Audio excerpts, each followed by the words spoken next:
Welcome to the GameChanger 00100 show. I am your host, GameChanger. So, yeah, are black women marriageable? Well, to answer that question, or unmarriageable, excuse me, to answer that question, we have to really move beyond the whole yes or no construct of it. Because asking if a black woman is marriageable or if the plurality of black women are marriageable would be to ask if Amish people are great fighters. Now, Amish people have a non-violence situation going, part of their religion and part of their lifestyle, meaning that they will not inflict violence upon others, even if violence is inflicted upon them. They're pacifists. Now, this is their culture. This was what they were raised to be. Though if put in a different culture, in a different circumstance, they could be great warriors, athletes, and you know, MMA fighters, boxers, et cetera, et cetera, et cetera.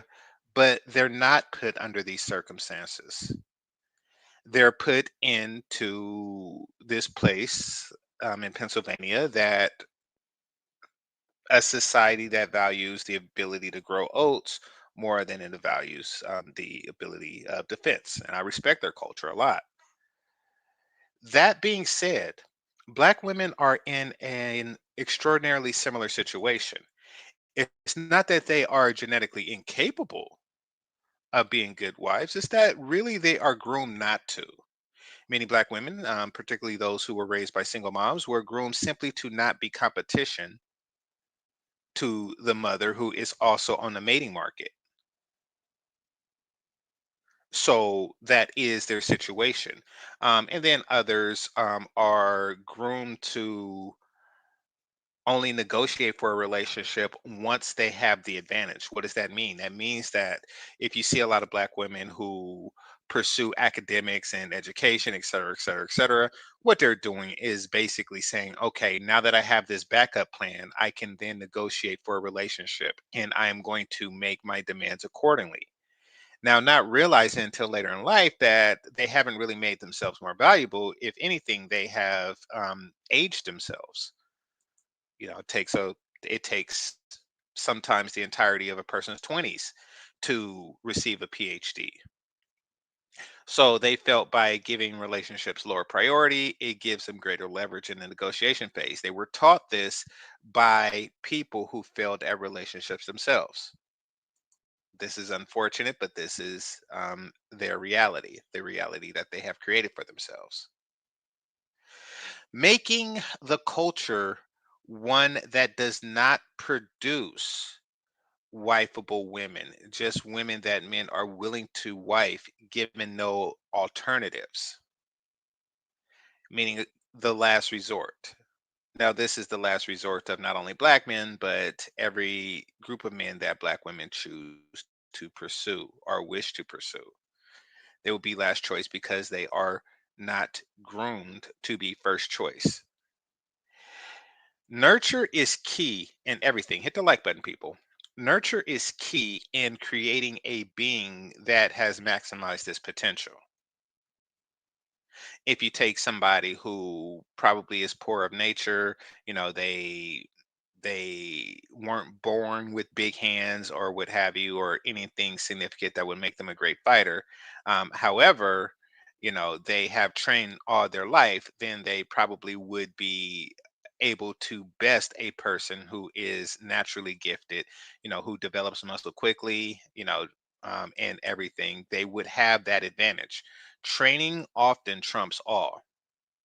Now, not always, often. Hit the like button. We're definitely getting into this. All right. Now, before I go into the video that sparked this conversation and then some others, I'm going to I'm going to read some of the comments. So, here, bear with me. Bear with me, people.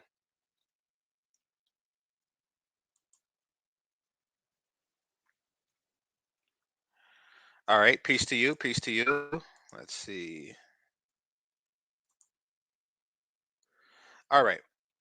According to female dating coaches, 98% of single Black females in today's dating market are 98% unmarriageable. Um, I think something is like crossed with the numbers here, but I get your point.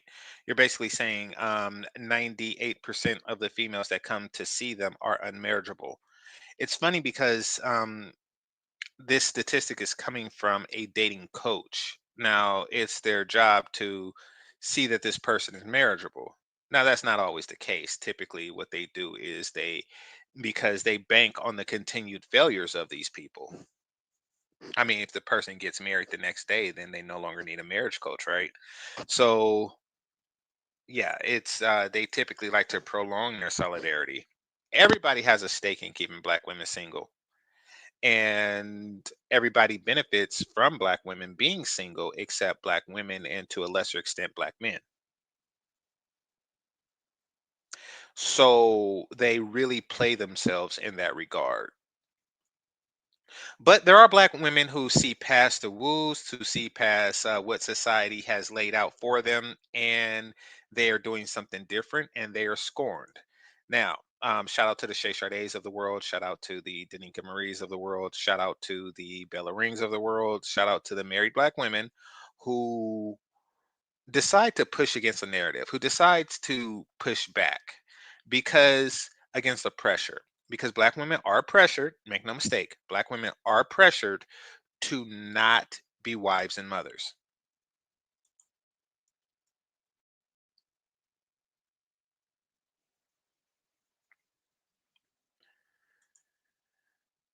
All right. So I've covered this woman before, and her husband covers her every night. Shout out to him. Men, if you got to pick me, you got a good thing. So let's see what she has to say. Hit the like button and fair use. My man. Yeah, bitch. My man. My husband. Something that you may not never know nothing about because you bitches are too busy trying to suck each other's pussies and be fucking feminists that y'all don't know how to be loyal. Y'all don't know how to stand by your man. Like, people like, oh, in the 60s, these marriages worked, the 70s. Yeah, because bitches wasn't just out here trying to fucking impress other bitches. They were worried about their home life, their family centered fucking life. Not about impressing some whack ass bitches on fucking the internet. Not worried about keeping their bitches out here want to be popular still. Y'all want to be some popular ass hoes.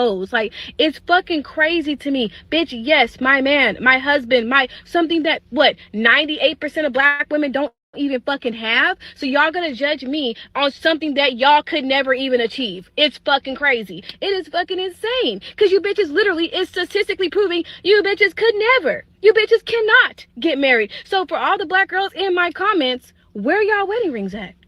Oh, let me guess. You left because he cheated on you, and then you caught an extra 7 to 8 to 9 to 10 fucking bodies to prove a fucking point. A point of what? What was the point that you proved, little mama? Because all y'all just look fucking dumb. Dumb. And that's the thing. People are like, oh, I can't believe you forgave him. You look so dumb. Bitch, I don't look dumb to my kids raising my children with a father. I don't look dumb in my fucking 5 bedroom house. I don't look dumb being able to stay at home and actually breastfeed my kids and not have to take them to daycare like some of you bitches, or better yet, to not even y'all bitches on welfare can't even afford to pay the daycare lady. So at the end of the day, I don't give a fuck how dumb I look to the next bitch because y'all bitches are worthless pretty much. Now, when black women bring up the argument, as they often do, because they sometimes struggle with the understanding of subtlety, the difference between a spicy Latina and a black woman's attitude, this is the difference. This is the difference. The difference is extraordinary because what she's doing is she is using her aggression in defense of the family structure, man included, in the defense of quote unquote her man. While the black women, they do it against the family structure, they do it against black men. See, that is an extreme difference. And that's why it's sexy when they do it, because they do it for their family, not against their family. Get it? Got it? Good. All right. So, gonna read some comments on this post. This isn't her post directly, but I still want to see what people got to say. So,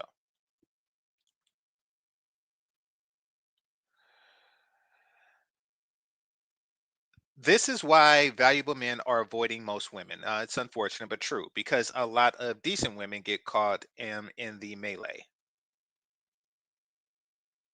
But then again, if you didn't become decent until, like late 20s, early 30s, then well, let's not go there. Proverbs 14:1, the wise woman builds her house, but the foolish woman tears it down with her own hands. And not only have our women tore down our houses, because when you divorce a man for frivolous reasons, and by frivolous I mean a reason that does not threaten his ability to properly parent, then you have torn down your house, you have divided your house, you have separated your house. Not only have they done that to their house, they've done that to entire neighborhoods, cities, communities. That's why live in places like Baltimore now. All right. The force in this one is very strong, and must be protected. Yes, it is by her husband. Please say it louder to the bonnet Betty's in the back. I'm gonna be a whole bunch of cat women in the. It's gonna be a whole bunch of cat women in the world. Yeah, it already is, except for many of them who don't have cats. They have each other, and they're once again slow motion waiting to exhale hug, and that's all they need. You see, it's funny because she mentioned how lonely it was. She mentioned that she will not get the validation of the sisterhood for being a good wife and mother. Now that runs contra to every other functional community. If you are a good wife and mother in a suburban white community, you're a soccer mom, you are in many cases, kept woman, trophy wife, but you belong to a community if you are a wife and mother. And that community is better than whatever trailer park some Roseanne looking chick crawl from under. You are considered a better person. You are considered higher on the social hierarchy. Somebody says, "Behold a real one." Um, Brains, heart, beautiful dudes. Okay. Um, like I say, she was a potential crush of mine. However, I didn't know if she was married or not, and now that I know that she is, she's not. Maintain boundaries. Maintain respectable boundaries when you're dealing with women who are married. That's what I want to say. All right. She was hungry and she ate. She said what she said. Now take notes, okay? All right, so we get the gist of it, and somebody brought up a good point in the comment section that there are no women in the comment section. I believe that on her page directly, we will probably find them.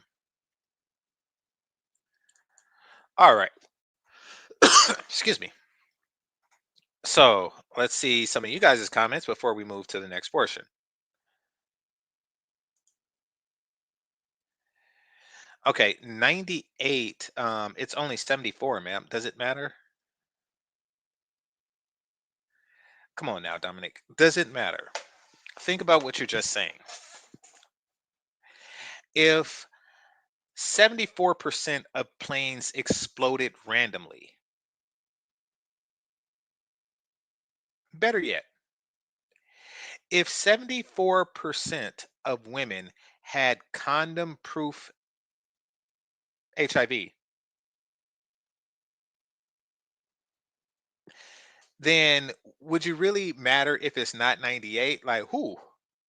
I still got a 26% chance of something good happening out of this. Okay, I see. Yeah, note to comment. Okay, got you. All right, so let's take a look further. Can't make this up. No, no. I mean, the cold part is, and this is what's scary about what black men have been going through for generations before my generation, is that it's now only being televised. This mentality that she's battling against has existed well before her. That's something that should raise an eyebrow to many a more black men. Let's just say that.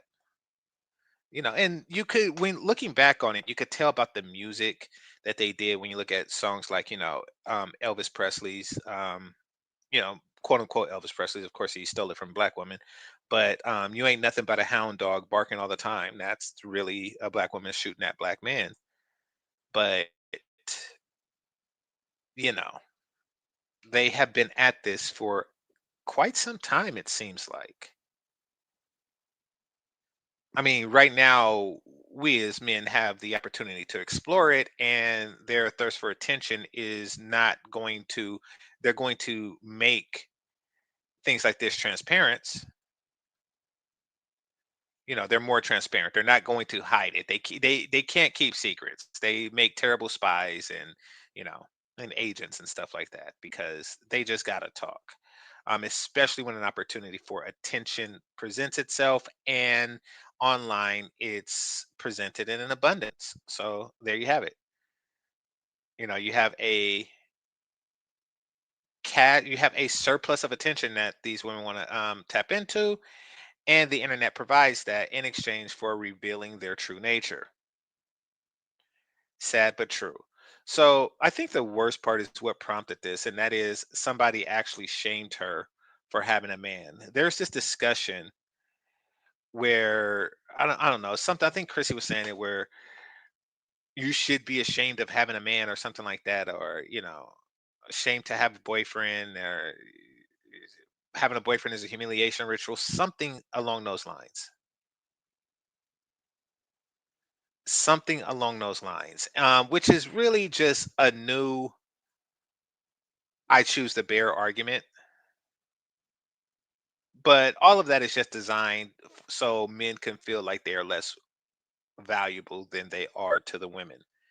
Hit the like button. All right. Let's see.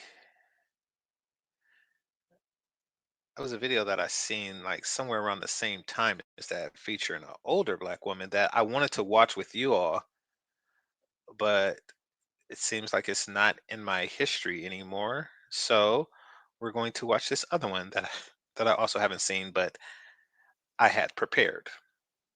All right.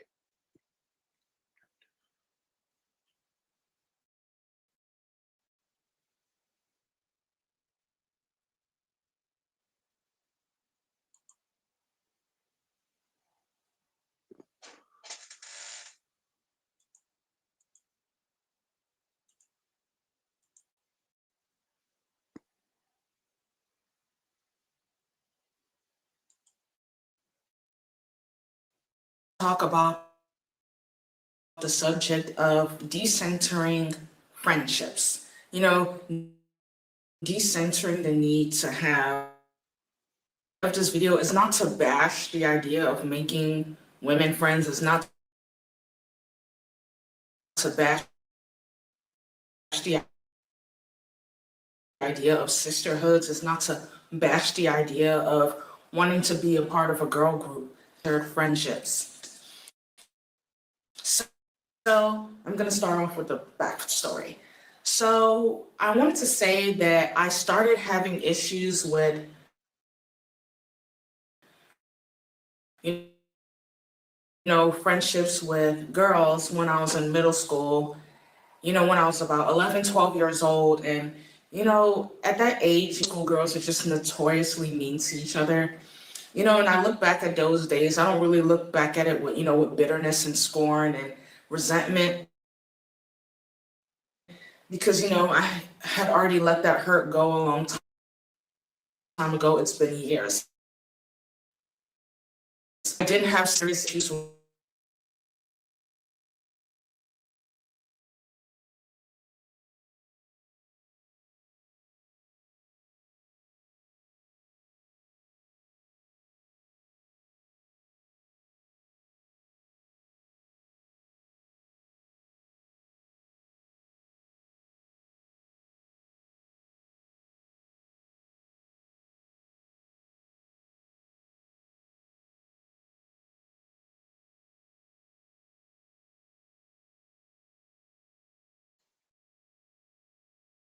Okay, I haven't watched this. I only watched like 10 seconds of it.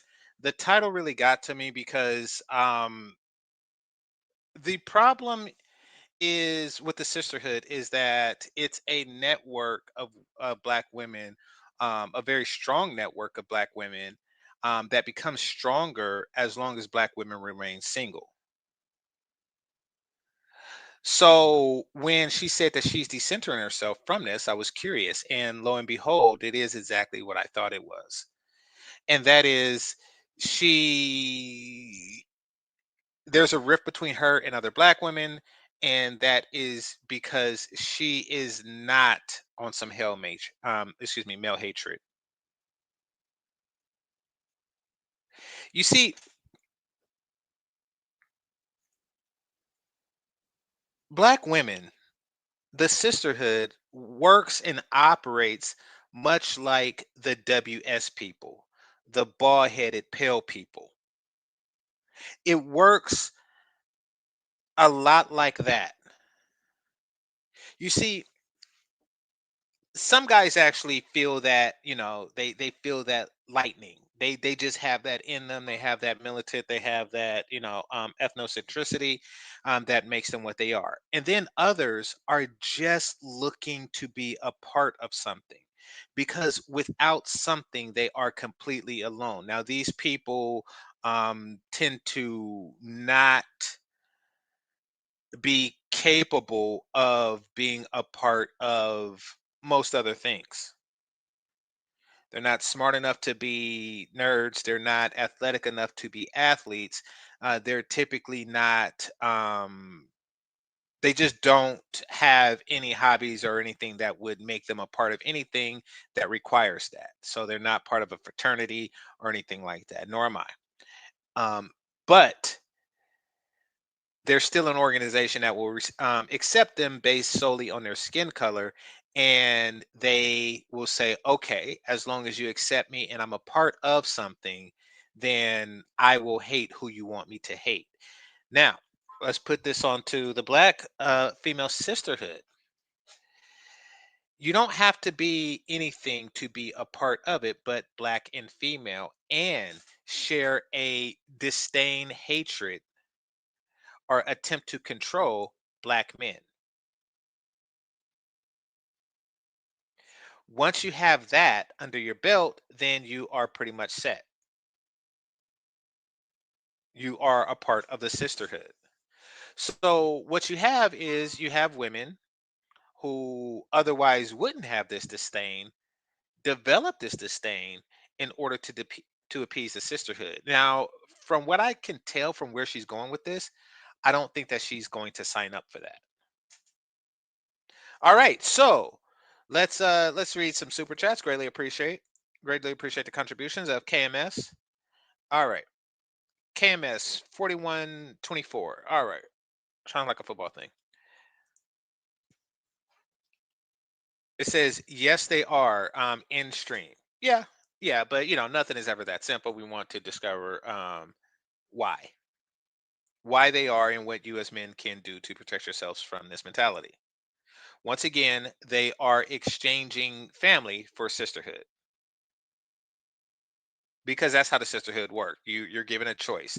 You either lose all of us as friends, if they followed like the waiting to exhale, living single, set it off pattern, then it's always going to be four of them. So the woman has a choice between losing three friends or gaining a possible boyfriend who could leave her at any time.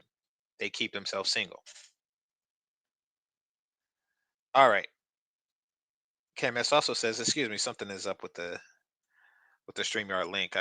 It's coming in really small. So there we go. Okay. So that's how you do that. All right. It says, adding context, wait, let's see. There comes a time when the manufacturer has to turn the critique from what's wrong with the customer to what's wrong with the product. This is very true.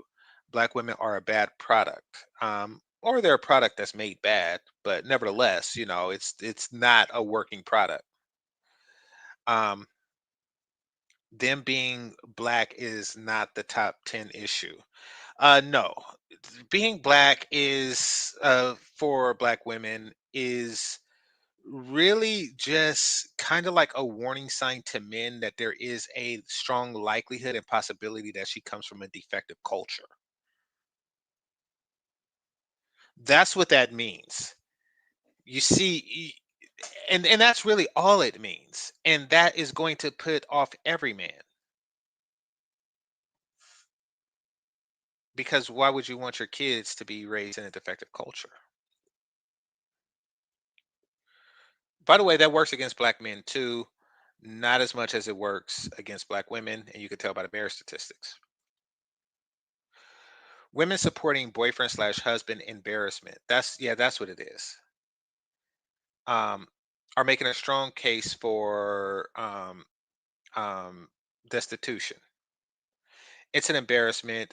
Get on the blade. Okay, so here's here's the sad reality, and maybe I'll do a completely separate video on this with more research and evidence. But 'cause the evidence I have is very anecdotal, but it's very strong, and that is black women, each and every single black women in the U.S. Are at least 3 degrees, or excuse me, at most 3 degrees of separation from an actual hoe. Meaning that even if you are a woman like, say, Michelle Obama or Kamala Harris or Condoleezza Rice or something like that, women of education and breeding and wealth, Oprah, you still have a family member who has a hairdresser who dresses the hair of a hoe. At most 3 degrees of a separation. And you might have one in your family that's actual 304, which means that you're 1 degree of separation from that. That influence really infects the day-to-day relationships of black women. I mean, you are who you hang with, right? I mean, so when you think that the mentality of many of them is whole, and when I say whole, like, I'm not talking about like direct exchange, because I'm not saying that they are all 304s. That's not what I'm getting at. What I'm getting at is the influence, the mating strategy is vastly and wildly similar. So think about a 304's likes and dislikes, and you will find that it is very, very, very adjacent to the rank and file black women's. For one, a 304 is dramatically and drastically against relationships, happy, healthy relationships. Why? Because how happy, healthy relationships cut into their bottom line. A man's not going to buy some milk if he has a cow at home, or he's going to buy far less milk if he has a cow at home. That is the way 304s view the world. So they are against it, and every opportunity they get to sever healthy relationships, they take it. Does that sound familiar? Does that sound like, the rank and file B dub?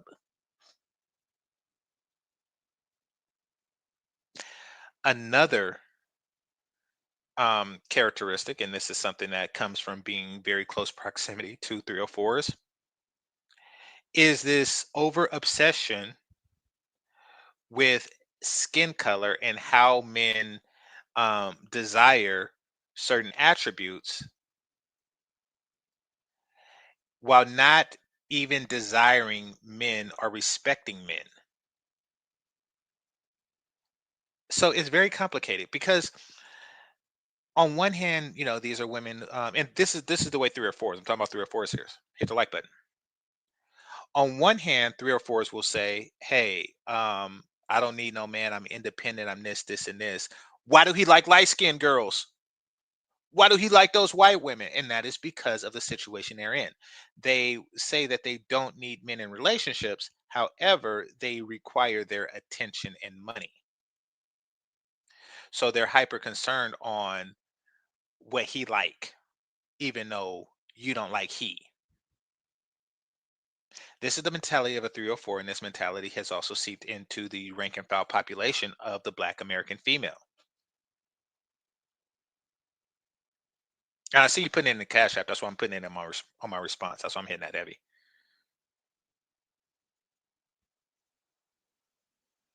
So yeah, that is really what's controlling their culture. Making them that amongst many things, making them behave this way.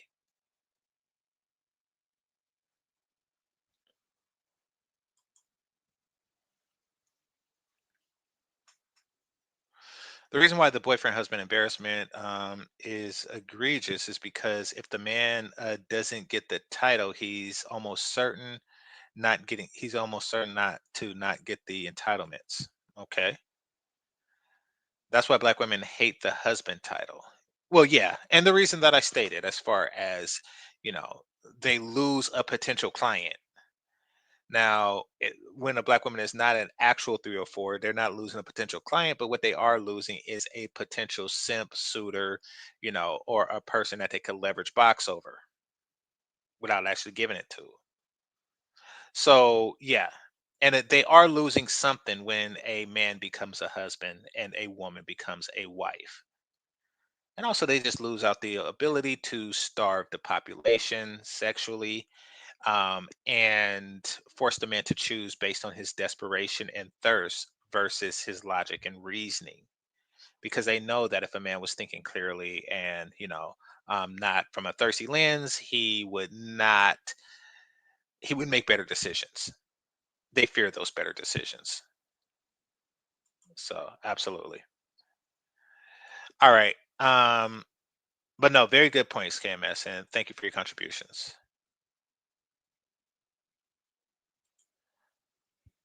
I saw a YouTuber assist women to set traps to bait their men with gorgeous women drinks, and they're happy about it. Wait, I saw YouTube assist women to set traps to bait their men with gorgeous women drinks, and they're happy about it. What's gorgeous women drinks? You mean like they'll put? So if I understand what you're saying correctly, they're putting attractive women in bars and situations where singles congregate, and to see if a married man would buy her a drink, or would he accept a drink bought from her.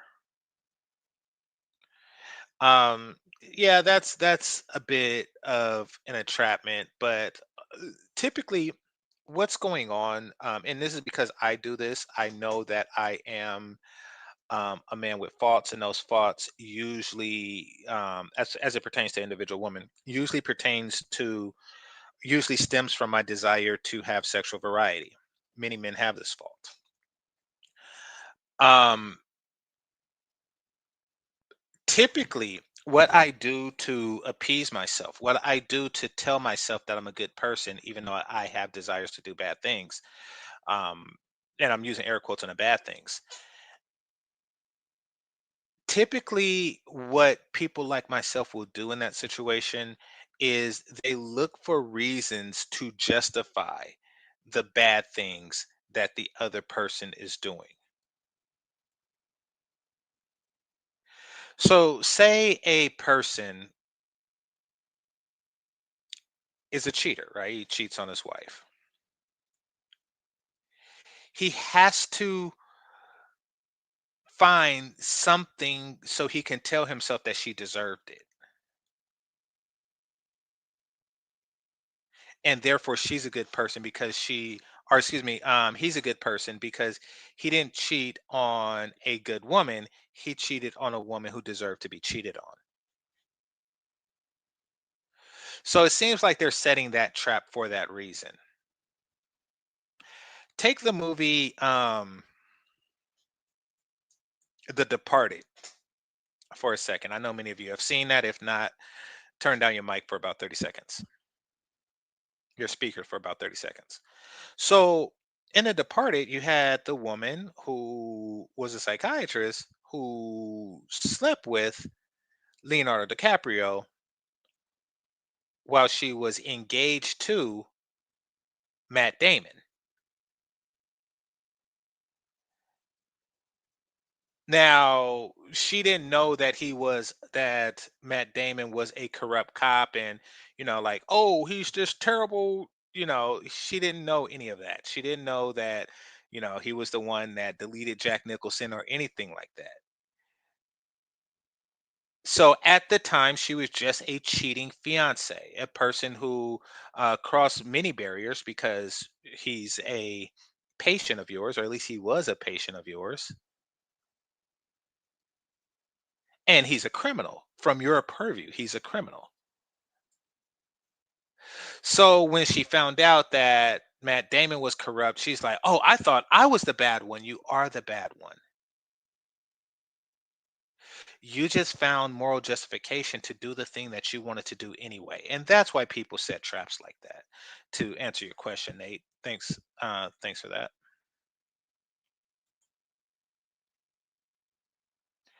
It runs deeper than just romance. I've seen disdain from the sisterhood for their very own sons. Well, yeah, yeah. And if you are the son, as many of us are, if you are the son of a mother who is in the sisterhood, you will see that she prioritizes the sisterhood over her. You'll also notice that you are being groomed for Keisha.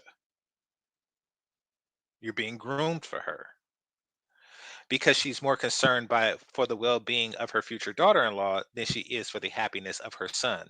If she wasn't, she would say, just like the woman in the previous video, I'm going to teach my son to stay away from these type of women.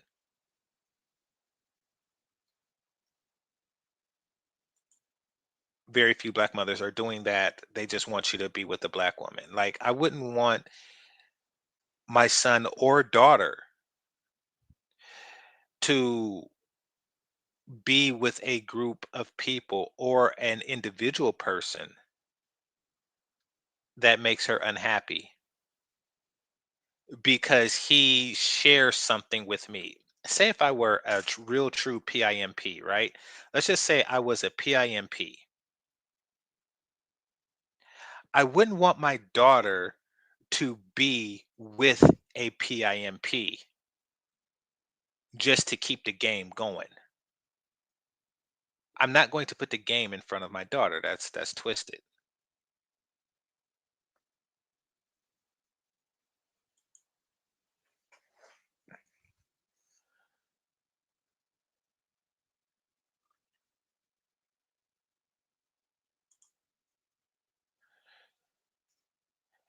Men cheat down, women cheat up. Um, Men cheat both up and down. We like variety, you know. I can't even call that one. Like, I mean, yeah, we like variety. Like maybe women cheat. Um, the women who cheat for physical reasons cheat with a physically more attractive man than her husband. Yeah, I could definitely understand that. I know that because I've known guys who were just general pretty boys, and some of them were gigolos, and they were younger and more handsome than their husband, but did not have nearly the wealth that he had. So yeah, that's an actual thing. I've been propositioned with such a thing back in the day when I was actually handsome, and I turned it down because I don't sleep with married women.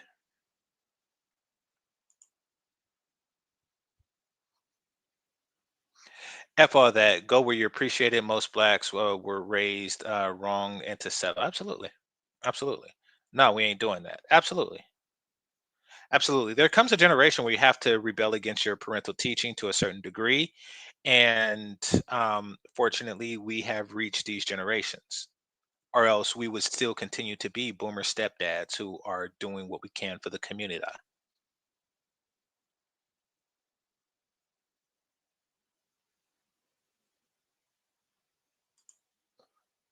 Leave the Keishas for the Pookies or for whoever wants them temporarily. All right, let's move forward.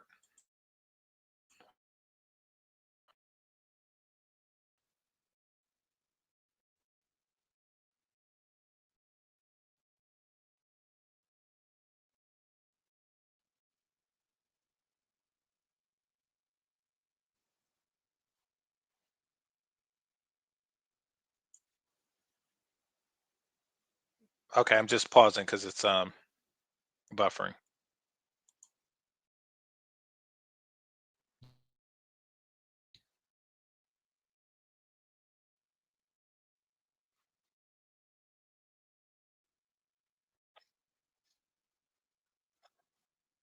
Audio on the thing.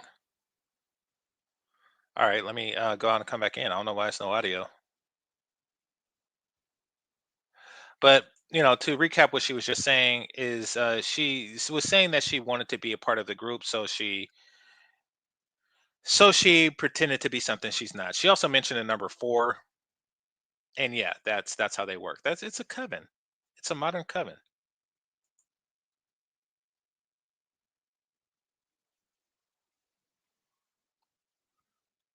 Just didn't like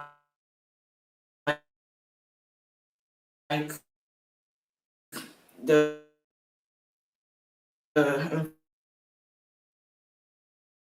environment. It's just senior year, Okay, so she graduated high school at 17 too.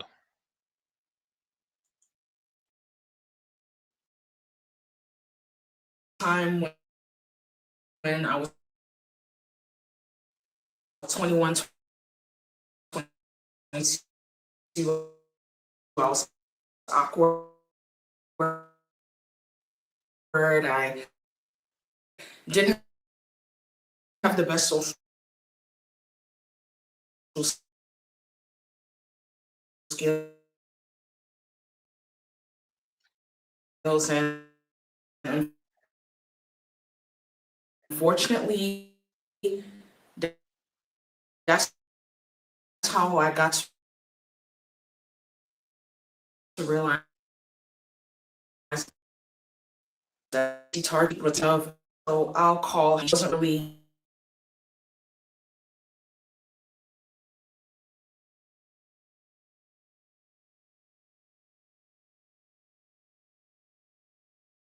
grimy snake stuff that she did to me. I realized Okay, I'm letting it buffer some, y'all. But yeah, so it's interesting because she fits the prototype of a woman who becomes divest or swirler, who becomes angry at men. And because every community has its awkward people, it's people with poor social skills, it's people who don't get invited to the party. And it's not necessarily because people are being mean to them directly. It's because we really don't know them.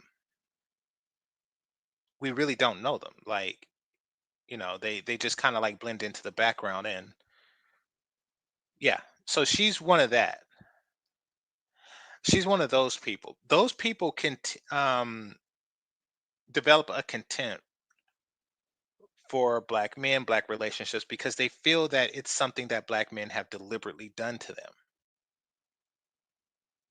That while passing out flyers to the party, to the alpha party or something like that. And I'm not even talking about alpha phi alpha. I'm just talking about, yeah, just while passing out flyers to a fraternity, she didn't get one because he didn't see her, he didn't notice her.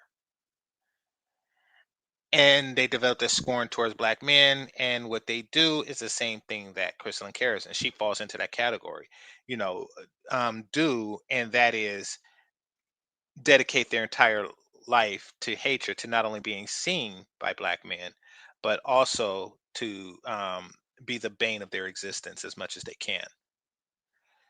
However, her approach is more intelligent.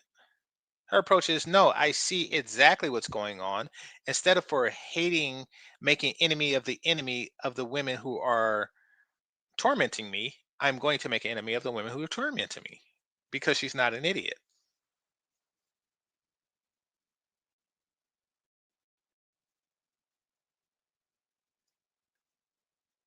I should have had some boundaries, and I should have really checked out of that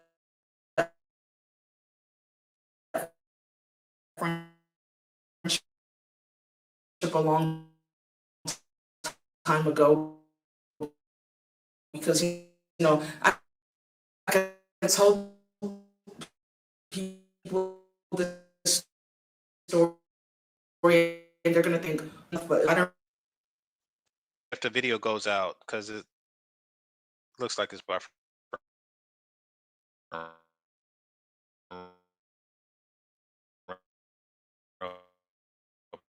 Bad.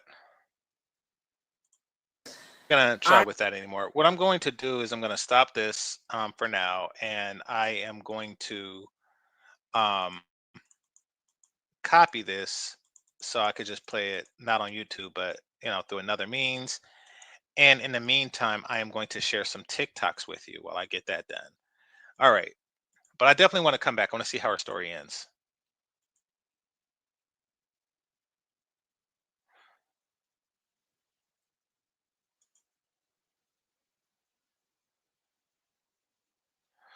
Okay, so I haven't seen this TikTok. I am curious. This woman is big, and let's see what she has to say. Were sitting at their graduation engaged. And the question came up, well, why is there not the reality for Black women? I know y'all not gonna like what I gotta say, but you know me, I'm gonna say it anyways. First and foremost, Black women are above reproach. If it don't validate us or excuse our bad behavior, we don't want to hear it. Instead, we'll say, well, men do it too. Secondly, we'll find every excuse in the world to validate why we don't want to be married or why we don't want to be in a relationship. Well, they get cheated on. Well, they do this. Well, they do that. But then we have all these standards for men, and we're still actively seeking for men in the midst of our hurt while inadvertently telling them to go to therapy. We do not practice what we preach. Thirdly, the independent woman is a myth. Actually cared about being independent and it was something that made you happy, you would not have all these standards to negate your independence. Nobody wants to relinquish power. You'll find every excuse in the world to not be submissive and wonder why white women can get away with their bad behavior. I wonder what she means when she says no one wants to relinquish power. Because if I'm reading what she's saying correctly, it would suggest that she's part of the problem. She looks at relationships as power and okay, or the pursuit of relationship as being power.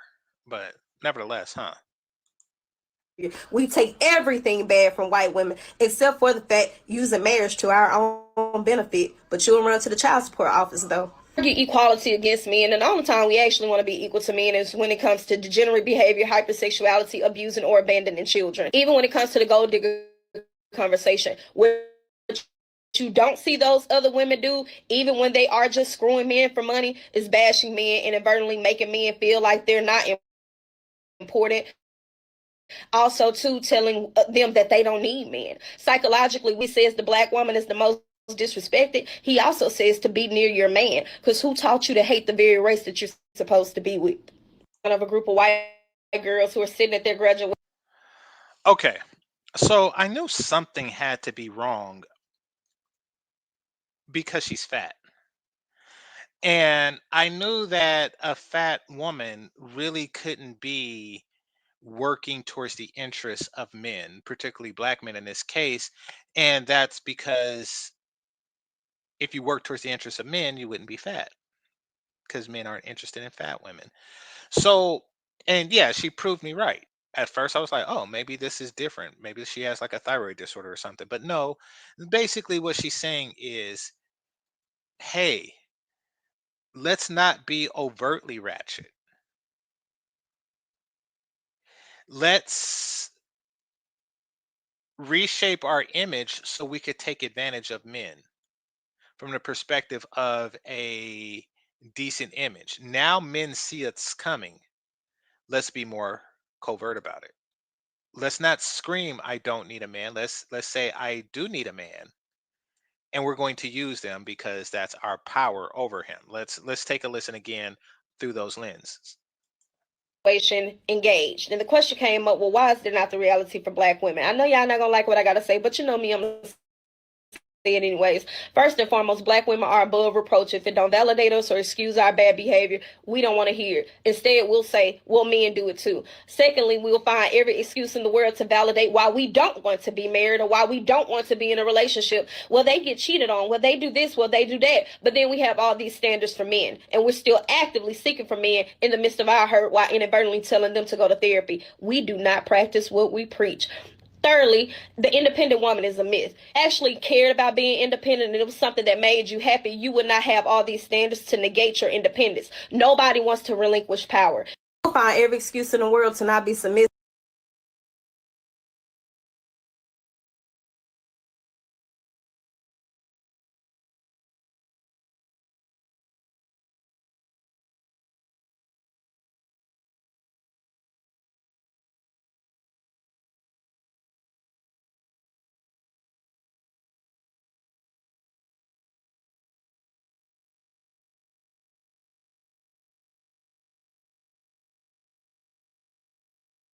And wonder why white women can get away with their bad behavior. We take everything bad from white women, except for the fact using marriage to our own benefit. But you'll run to the child support office though. Get equality.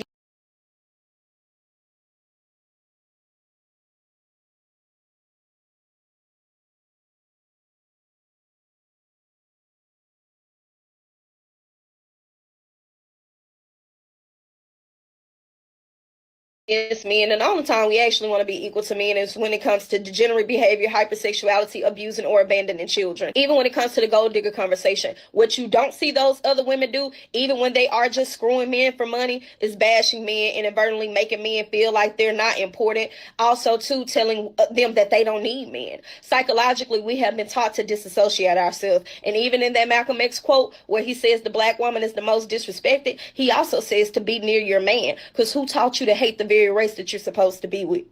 One of a group of white girls who are sitting at their graduation.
So the ruling is in. Here's the 3 top reasons why black women have the lowest marital rates. We are uncooperative, we do not listen, and we have the nastiest attitudes. And unfortunately, y'all, I agree. I agree wholeheartedly, 100%. But let me say this. It does not make me happy. Seeing those comments did not make me happy at all. But it's the reality of where we as black women are. That we have created this narrative based on our actions, our behaviors to be these just unruly women when that is not our history. So many women try to sit on this app and in conversations and try to paint this picture that black women have always been loud and ghetto and ratchet and overly provocative and over sexualized. Like, that is not our history. And I wish we stopped with that. Like, we have to stop taking away credit for the women who were feminine, women who were very elegant, had class, had dignity, were not loud, were not super aggressive, were able to stand their ground, but also be very feminine at the same time. So I know y'all didn't like the poll. I know y'all didn't agree to hearing men primarily and women point out why Black women have the lowest marital rates, it always goes back to us. I know we don't control who proposes, who pops a question, but you have control over if it happens based on your actions. Don't forget it. Okay. Um, to be honest, and I'm starting to look at this different than when I first became a YouTuber. I'm wondering if there was always a there as it pertains to this aggressive behavior. I'm wondering if Black women were always aggressive and defiant, and it's just in recent time they pointed it towards us. Because think about it, like, why would history record something like that? Like, why would history by white Americans record Keisha behavior, the behavior of a subgroup of people, or by a minority of people, and a minority group of in that minority people, and why would Keisha behave in a Keisha way, knowing she's being recorded back then? So I'm wondering if she always existed in some form, and however, it's okay. So they've always been there, like the Harriet Tubman, the Rosa Parks, et cetera, et cetera, et cetera. But once again, that was them fighting for Black people.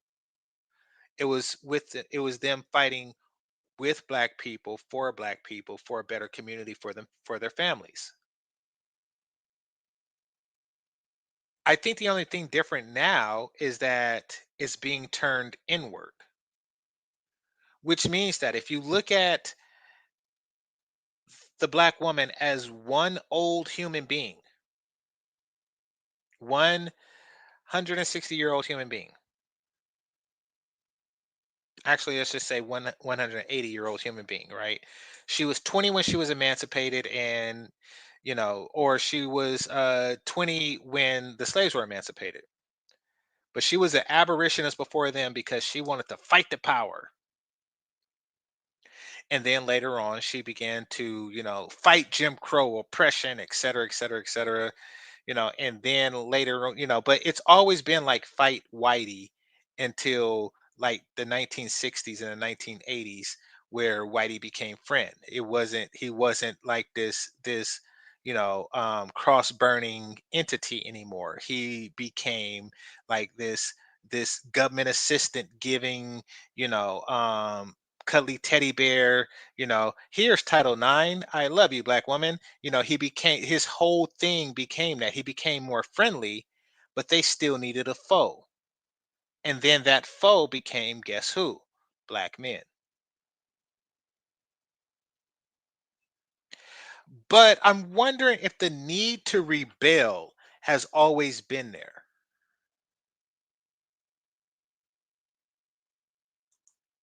Yeah, very astute.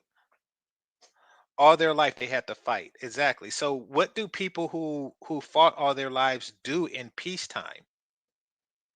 Because guess what? After the Civil Rights Act of 1965, that is peacetime. We don't really have an overt enemy. So now is the time to really ramp up on the family building. But that is the time when they turned against the men. So it makes me wonder, like, historically speaking, were they fighting for Black families and Black communities, or were they fighting because they like to fight?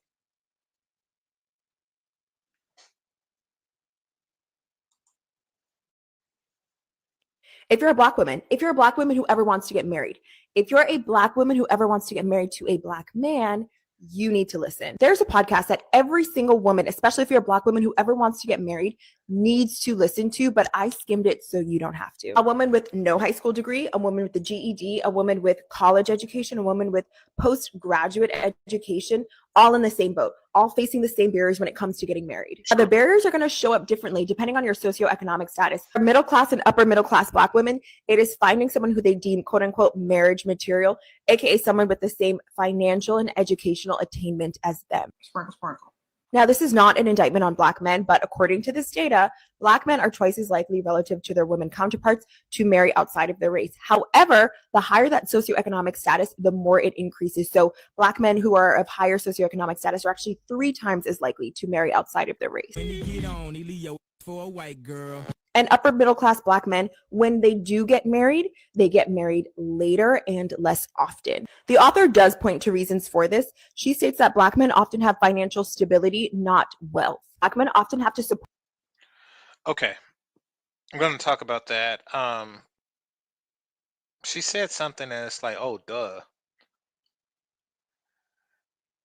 Well, she said financially secure Black men don't get married until later in life, if at all. And that's because it takes time to financially secure yourself.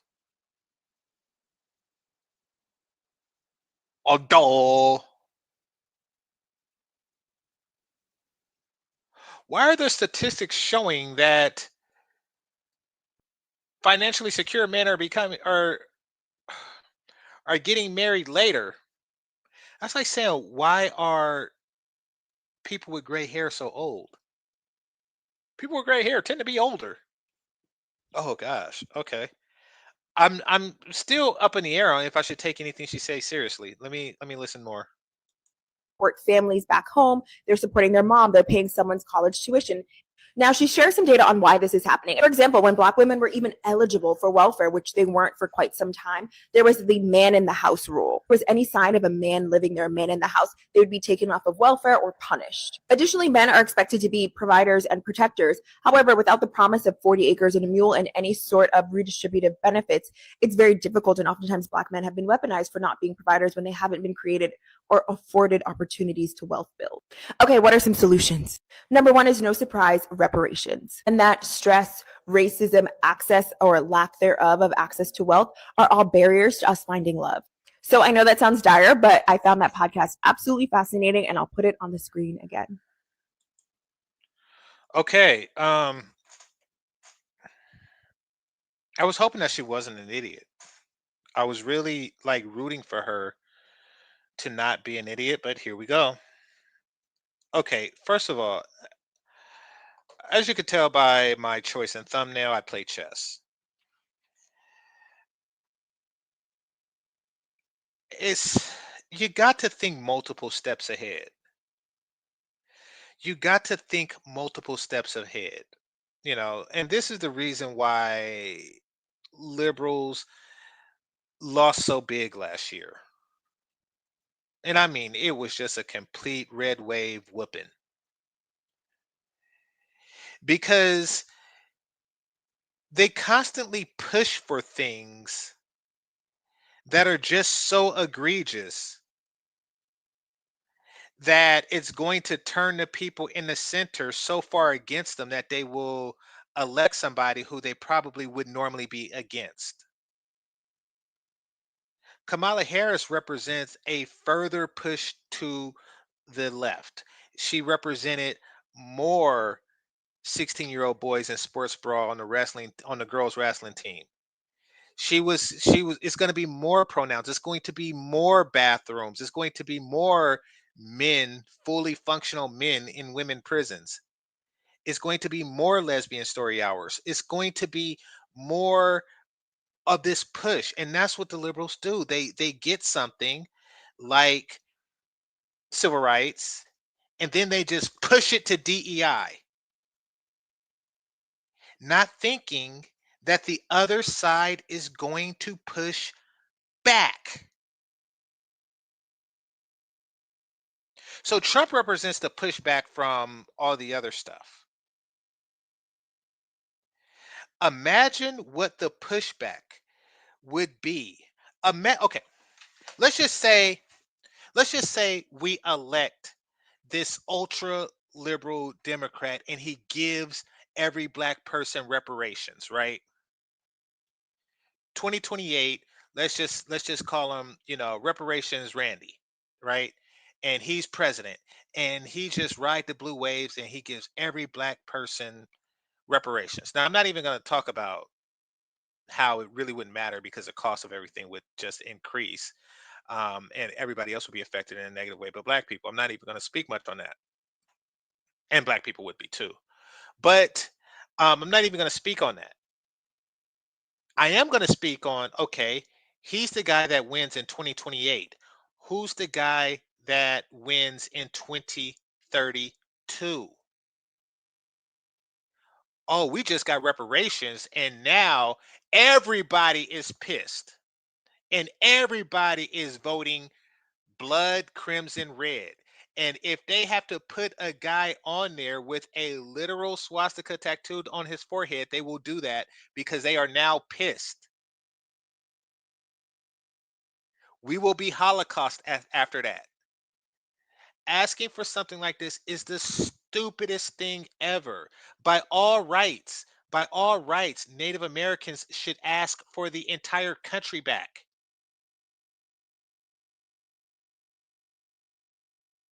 But you don't see them doing that. You don't actually see them online.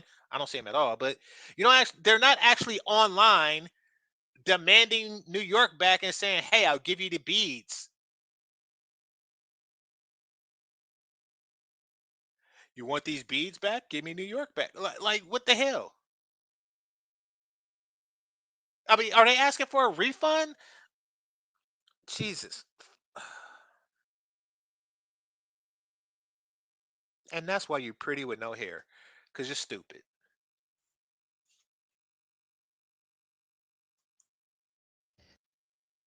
So the ruling is in. Of a group of white girls who are sitting at their graduation. In 2024, I'm going to need the black community to stop trying to downplay marriage. Marriage is not just a piece of paper, and you guys should be looking for a lifelong partner. But what I'm saying is that there is so much favor in being married. If you look around at other backgrounds and other cultural existences and you see these other ethnicities, they are getting married. These are mandatory things that happen because even God knows that a covenant between him and your partner and you is so much a favor. I don't know about y'all, but I would feel so much more just okay knowing that I'm married and I can give this man kids. I have his last name. We have assets. We don't have liabilities, but we have assets. And I want y'all to have that same mindset because that's the reason why God gave us marriage. You cannot do this life thing alone. Like, God is going to give you people to do it with. This year, please. And stop trying to downplay the people who are married. Really know your worth. Once you understand your worth, then you will start to desire things that seem strange. But marriage is not strange. It's only strange to the people who haven't seen it. This is the year of more black marriages, more black love, more black legacies. I'm gonna need for y'all to get it together. Ask God who he sees you as, and that'll change your whole perspective on the issue. At the end of the day, I said what I said. Okay? As always, I love y'all, and so does Jesus. In 20 Okay. I like her, but let me respond to this. It says, why did they win so big this week? Because it's like a chess move. Your turn, my turn, your turn, my turn.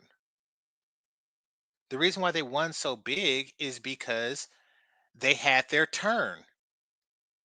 Now it's the liberals' turn. The conservatives had their turn, and that's how they chose to move, which is the economic state that we're in now, in the social state that we're in now. They like, okay, now the people in the center like, hey, wait a minute. And you've seen it on the episode of South Park. They're like, hey, wait a minute. Even the people that voted this way, they're like, this is not what I expected. So now we're going to push back. When you push, expect to be pushed back. For the last 11 months has been a tremendous push, more so than I have seen in my adult life in this direction. So now there's going to be a large push in the opposite direction. That's just the way it works. That's just the way a two-party system works. And that's why they won so big, to answer your question. What's good, King Picks? Yeah, she's cute and she's talking right. It saddens me that when black people talk about marriage, they have to talk about other communities. which really shows the dire state that we're in, particularly black women are in.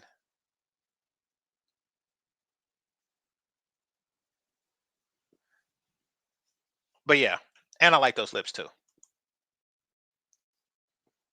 So this video today is for black ladies that are single, that are looking to get married. I'm not talking about black single mothers, yeah?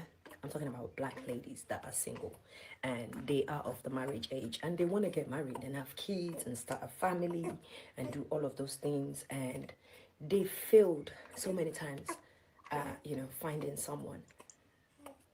This video is just to say to Why aren't you milking that baby?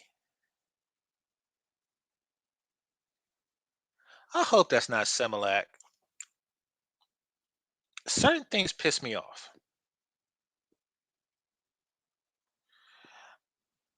as it pertains to babies. One, people who have babies with diapers and no clothes. Diapers is not clothes. Clothes is clothes. Put some clothes on your baby. That's just wrong. Like it just that bothers me. And then this used to be a thing. It's not anymore. At least I don't see it. Probably because people know it pissed me off. Is those parents that had backpack leashes that they put on their kids.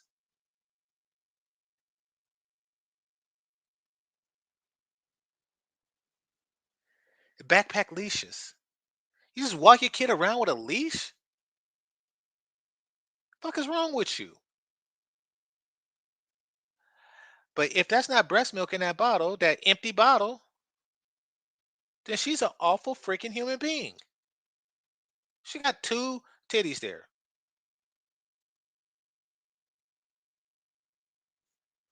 No, that's what I say. If that's not okay.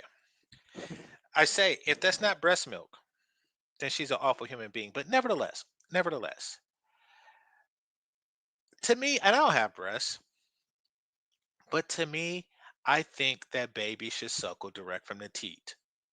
Now, I do understand that we have adult demands and adult responsibilities, but why do you think that we have so many weirdo kids?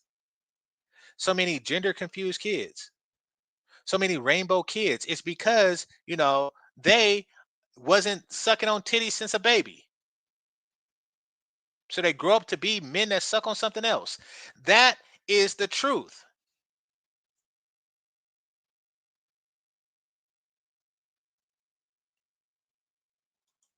encourage you to date outside your race. Try it.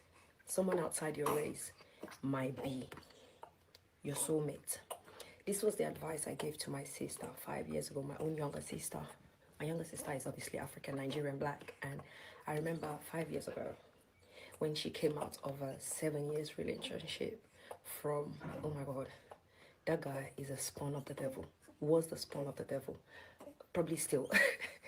And I remember my sister was so heartbroken. And I remember saying to my sister, date outside your race. Sorry, my voice is a bit funny today because I've not been feeling too well. But anyways, It's not just your voice is funny. It's that you're African and that your voice is like deeper than regular women's, and it's the accent.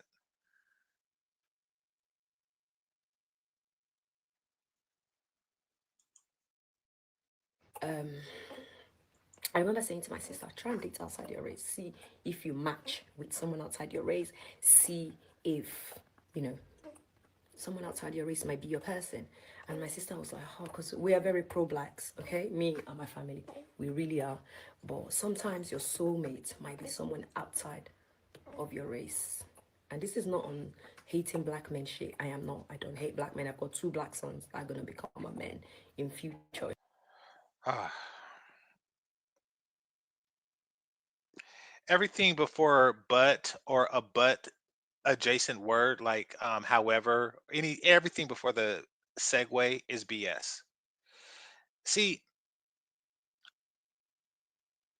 I don't know if she's talking about additionally or if she's talking about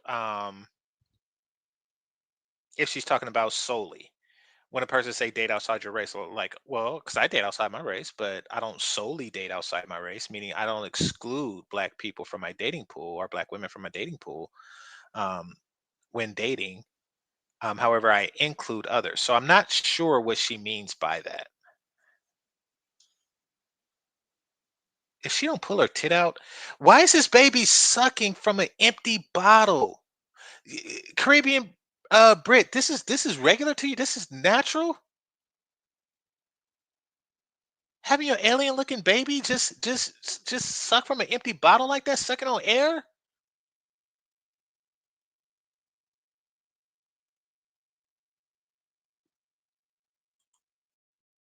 inshallah. But it's just sometimes your soulmate might just be someone from another ethnicity from you. But be open minded. My sister today is a living testimony of that when I told her this 5 years ago. And let me tell you one thing about my little sister. Yeah, she is the definition of a good woman.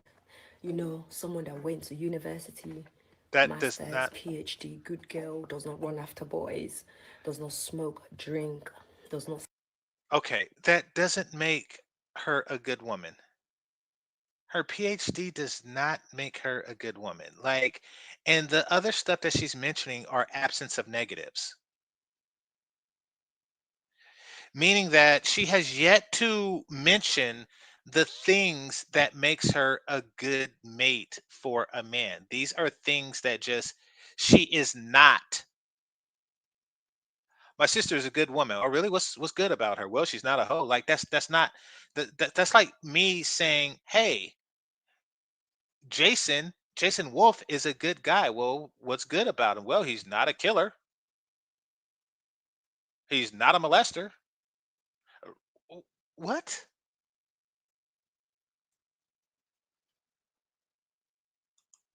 Still lie, like very healthy. She goes by the books. She didn't do no bad thing. She had only one boyfriend all her life before she met her husband that gave. Holy crap. She still hasn't mentioned it. She's done no bad things. Has she done good things?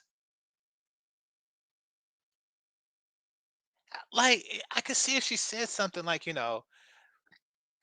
she reads to retarded babies on the weekends or something like that. Like she is the vice president of Mothers Against Drug Driving or what is she doing that benefits men directly? She give blowjob lessons on the weekends. Like, what holy crap. These women are gone. They don't even know what a good woman is.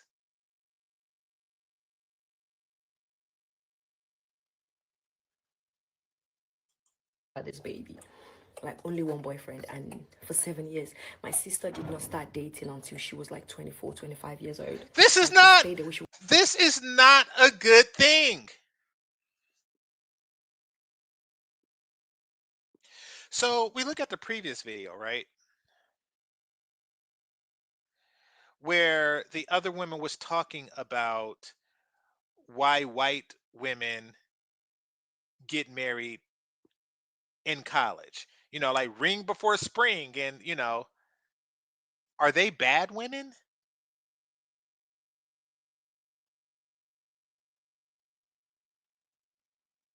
Black women, y'all wait until y'all get a PhD before you have your first date, which means that as far as, trial and error and learning about, men and how to appease them, you already are at like a 10-year deficit because other girls started dating boys at 16.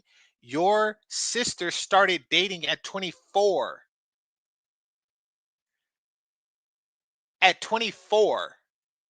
At 24, your mama came and said her curfew is at 10:30. Hey, y'all ever have this is a funny story. This is a side story. Actually, I'm gonna tell two stories. Uh one,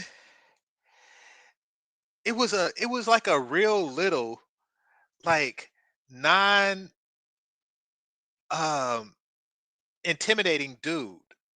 I was maybe like 16. I was going out with this girl, and her mom came out with her brother, and I think it might have even been her younger brother or her twin brother. And I was like, wait, is this dude? And I was a scrawny little nerd myself, but I was like, wait, is this who you brought out to intimidate me? Like, what? Like, is this supposed to be like and this was before the movie happened, but is this supposed to be like that Will Smith scene and Martin Lawrence on Bad Boys where the dude came to take the daughter out? Is this supposed to be that? Because this is this what you got? Come on now. So that happened at 16. And then at like 2021, the same thing happened, but this dude was huge. I mean, huge.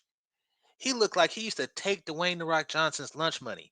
Like, and he was like whatever it is they are, like Hawaiian or whatever it is they are. So now that I think about it, it might have been him. But and he was waiting in the parking lot while I picked his sister up. And I was like, "Oh, is that your brother?" Because they favored each other. And she was like, "Yeah, she just wanted to he just wanted to make sure that I was safe." I was like, "Oh, okay."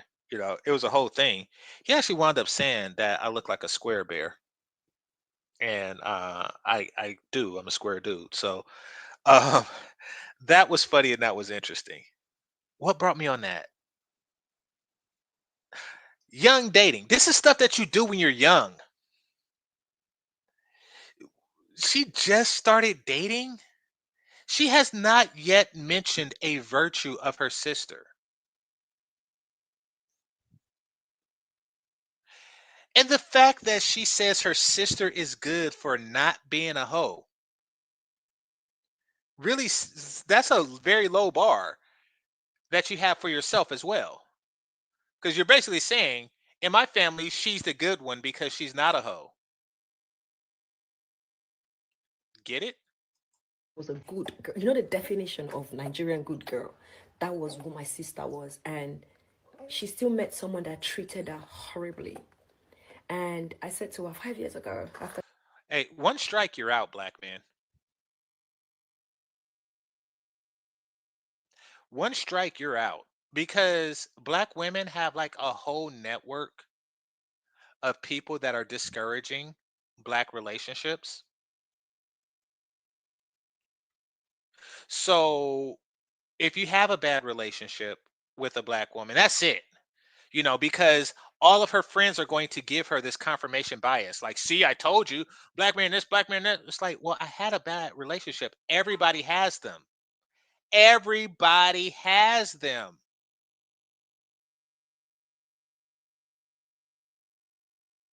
But when, it's a bad relationship on the black man side, we prove their worst fears that they put into each other.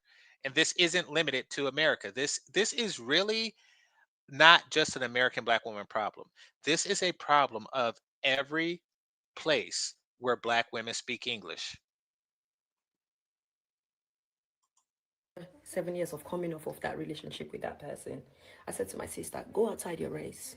Your soulmate might be outside your race. And she went on her first date with my nephew's father, this boy's father. Okay. And So that's why she's feeding him an empty bottle. Because it's not hers. Okay. I was about to say, I did say. 3 years down the line, well, it's been 5 years, but 3 years, 2 years into it, this guy proposed, married my sister, bought her a big house. See this house we're in right now? It's got 2 acres of land, a pond, and gave Oh, wow. That's a lovely house. her a baby. And let me tell you something, this man is such a hands-on dad. And gave her a baby. Huh. That's an interesting outlook. He gave her a baby. I mean, women tend to look at it the other way around. And black women look at it the other way around if she is dealing with a black man. I gave you a baby, which means that you are indebted to her. Because she gave you a baby, you now owe her something. But the white man gave her a baby. Therefore, she now owes him stuff. Interesting. Shout out to Austin Holloman. He really knows how to pick continents.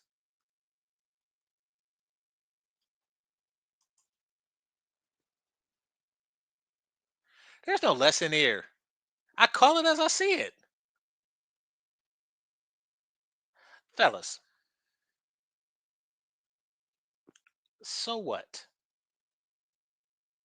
You see, this is the type of crap that I'm talking about. So, say you have evidence of something and you speak on what is perceived. And then it turns out what you see is not what you get. It's like, okay, and you move on. But no, they want to harp on it. Why? And this is because this person here wants to discredit everything that I have ever said. Listen, I'm going to make observations. Some of them are not going to be accurate. Everything else in the world, in the universe that I've said is right and true.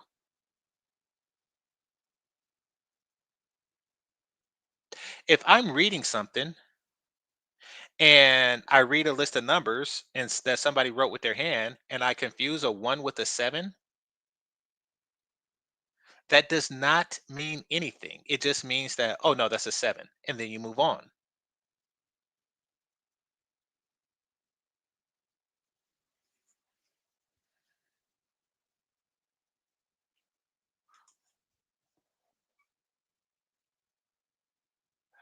Um, when are we gonna get black women who is natural and highlights her successful relationship? Why do you guys always defend the shitty moms? Yeah.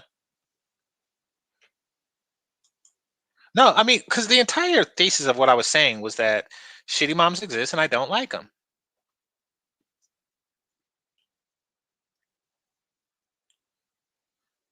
Does she think this way because the child is light skinned? Could be. Could be.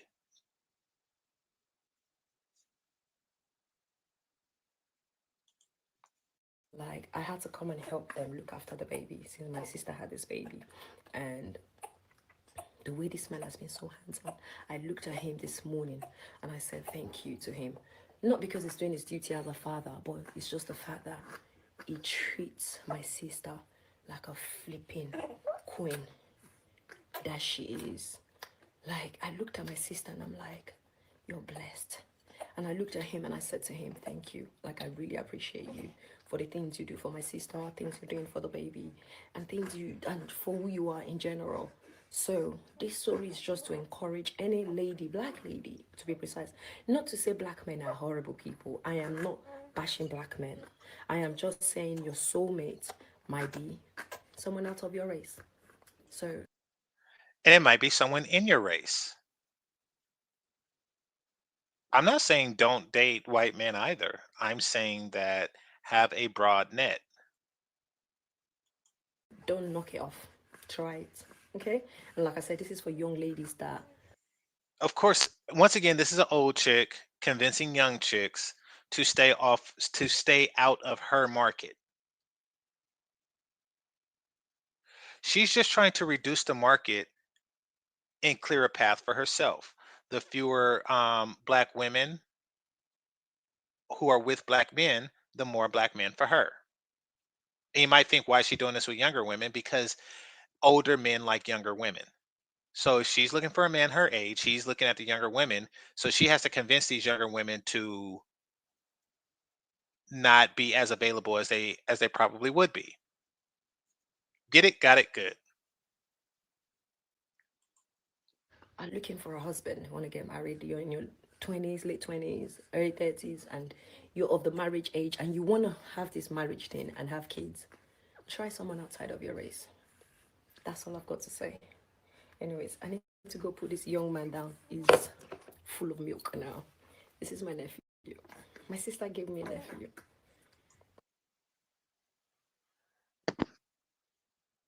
My sister gave me a nephew. Holy crap.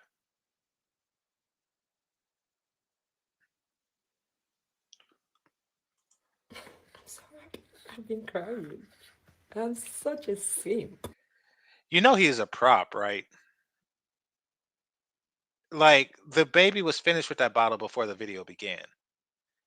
He is a prop.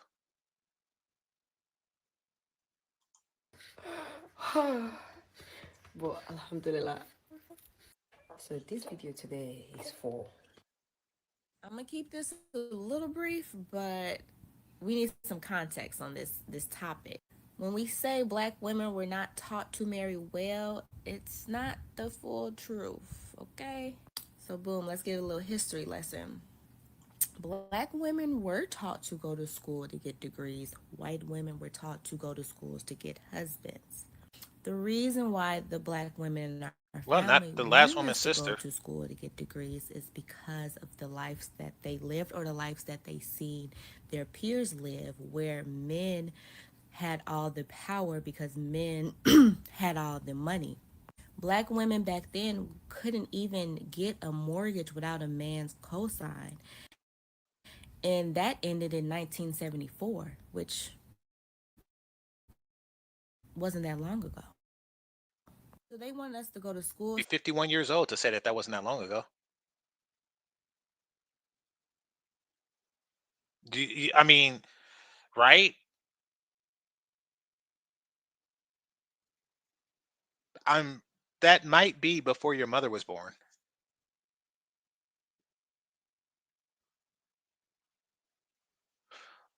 Okay.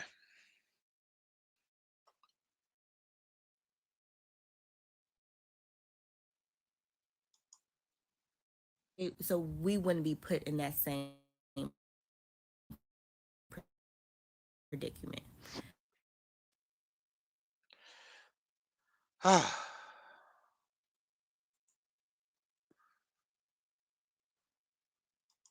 It's not the fact that they didn't teach us to go find a man that could provide. It was just you might need a backup plan so you don't wind up in the same position that I was or that your grandma was.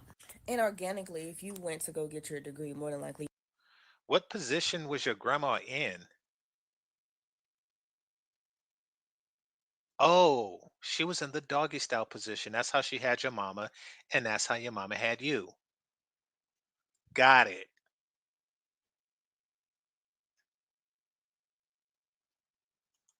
You probably want to start your career too.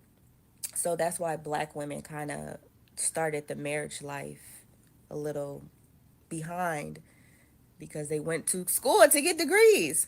But I don't know. Then it's not a backup plan. Kind of like college athletes, the college part is the backup plan. That's why they're actually playing ball in college. If black women were using degrees as a backup plan, then they would be looking for husbands as a primary plan.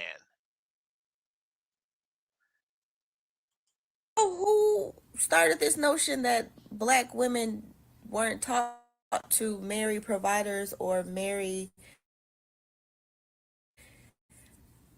I guess, well, in a sense, I do understand the. Being told something and being taught something is two different things. It's kind of like telling your son to whoop his ass. Is different. That's different than teaching your son how to fight or buying some martial arts lessons for your son. You're telling him to fight. You're not teaching him to fight. Black women weren't taught. They were told, you should marry rich. Mom, what do rich guys want? Bitch, shut the fuck up. I say marry rich and give me mixed grandbabies.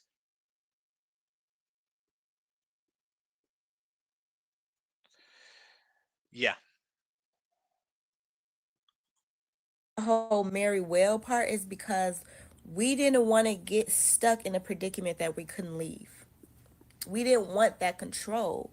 And that's why I just feel like black women were kind of ahead of their time when they told their daughters to go to school so you had a backup plan. Back then, They weren't ahead of their time. When somebody says this is ahead of its time, it makes things better. Kind of like a car is ahead of its time versus a horse. Things got better as a result of it. At least transportation did.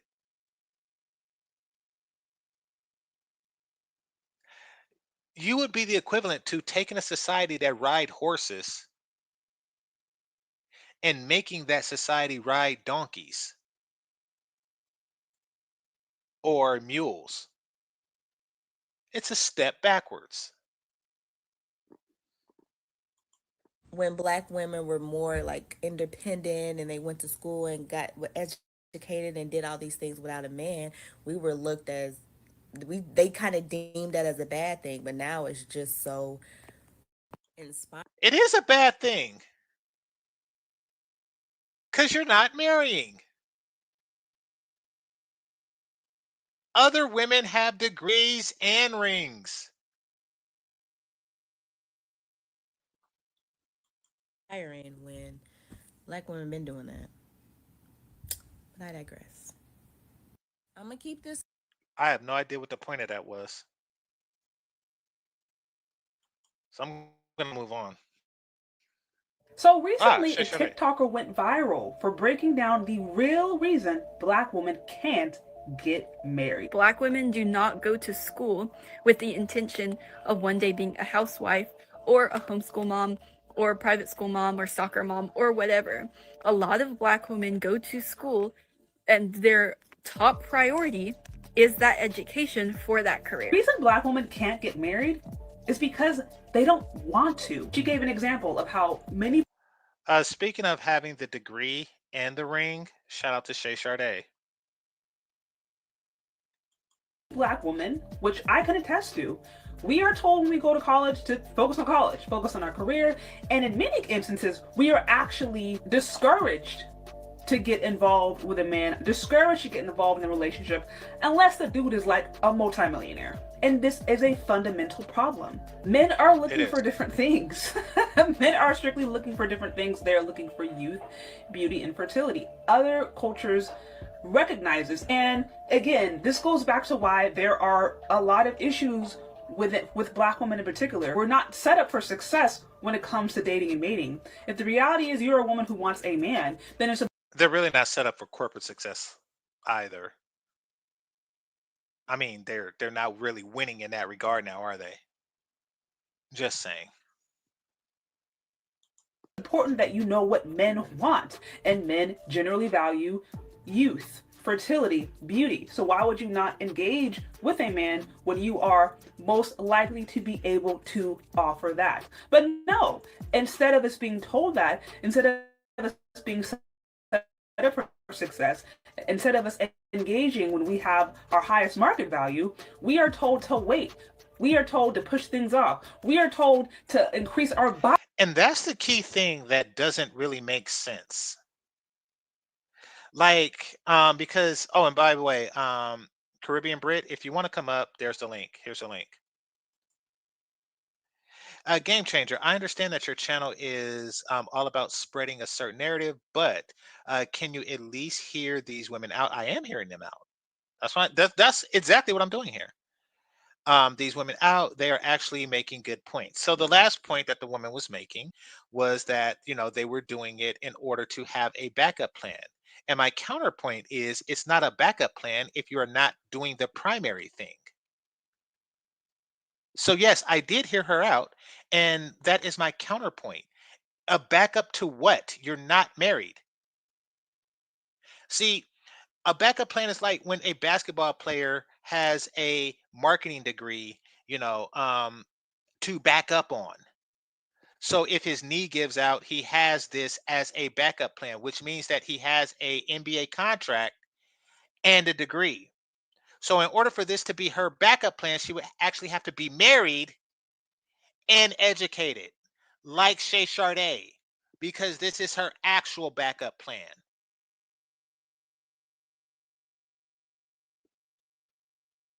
So yes, I do listen to the points, but this is not ignorant behavior. This is me listening to their points and creating a poignant counterpoint.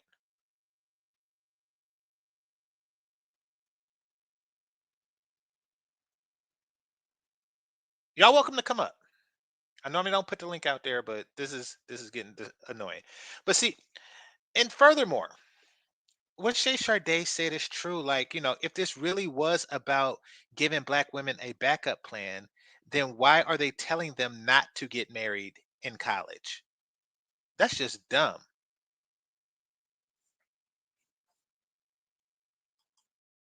Body count. We are told to go and ride the carousel. And I've been married for 18 years, by the way. Then teach others. Then teach others. But instead, what you're doing is you're maintaining the status quo. You're defending the status quo.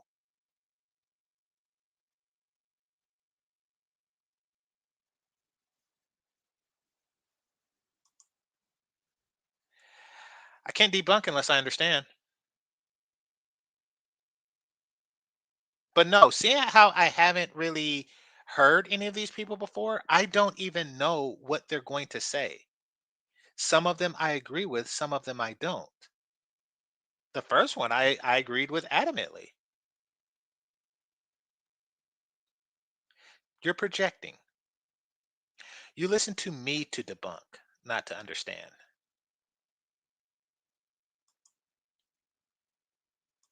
And by the time we're ready to settle down, either many of those men are gone, they themselves are married, or they're strictly not interested. They may be going for women who are half their age, they may be going for women outside of the country, or whatever it may be. But nevertheless, a big issue is that in our culture, we're just not set up for success. Majority of us are born to single parent households, over 70%. And that is a self-fulfilling prophecy. Because if your mom wasn't a wife, or your grandmother wasn't a wife, or there wasn't strong families. Oh my God, is she really pregnant? Is that a real person or is this a meme or something? I don't listen to modern music. So I have little to no understanding of what depravity exists out there. Not to say I come from a generation of saints. We did have Foxy Brown, Little Kim, and stuff like that. None of whom were pregnant. Is this what's going on now? Around you, then therefore you don't know what to look for, and you just end up relying upon maybe what the bitter auntie tells you about relationships, but you have no vantage point. There's no preparation for how to even be a wife. There's no preparation for how to even be a long-term partner. There's no preparation for how to even find a good man. That doesn't really exist. But what does exist, however, is teaching women how to be independent and then encouraging them to engage in behavior that's going to. Exactly. Like if it was a backup plan, it would be done at the same time. It would be done simultaneously while teaching her how to be a good wife and mother. You're also teaching her to educate herself as a backup plan.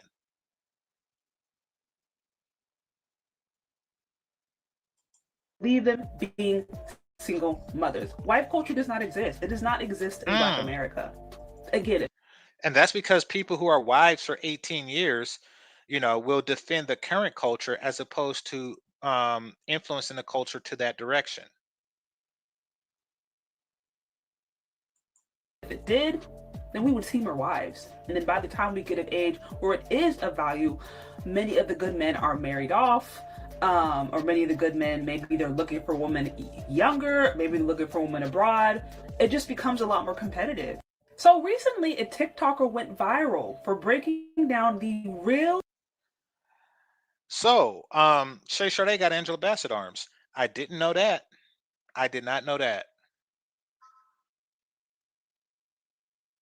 Good for her. I mean, if Angela Bassett arms is an indication of aging well, as Angela Bassett is doing, um, then she's fortunate in that regard. Simply Black men were the only reason black women were truly getting married. Black men were the reason why black women have stability.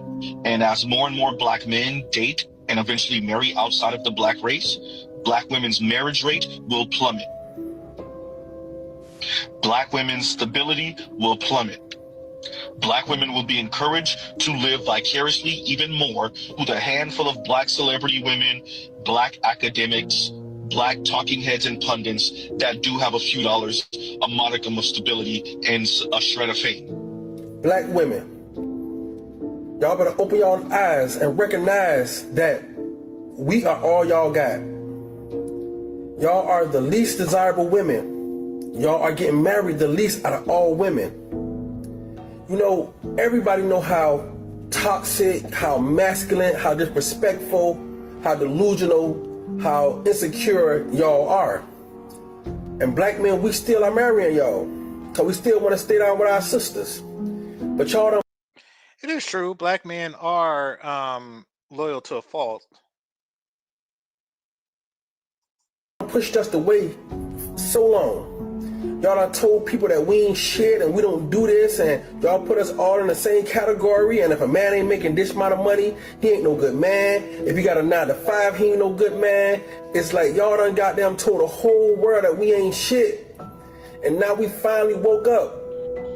Now we marrying other races. See, black men are not the least desirable. You feel me? No, we're not the least desirable. Y'all are the least desirable amongst all women in America.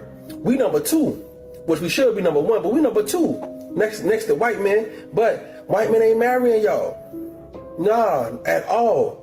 Know what I'm talking about? But black men, we are marrying at a higher rate when it comes to other races than y'all. See, the whole thing is, most black men, we don't want to date outside our race. But y'all pushes. Okay, people.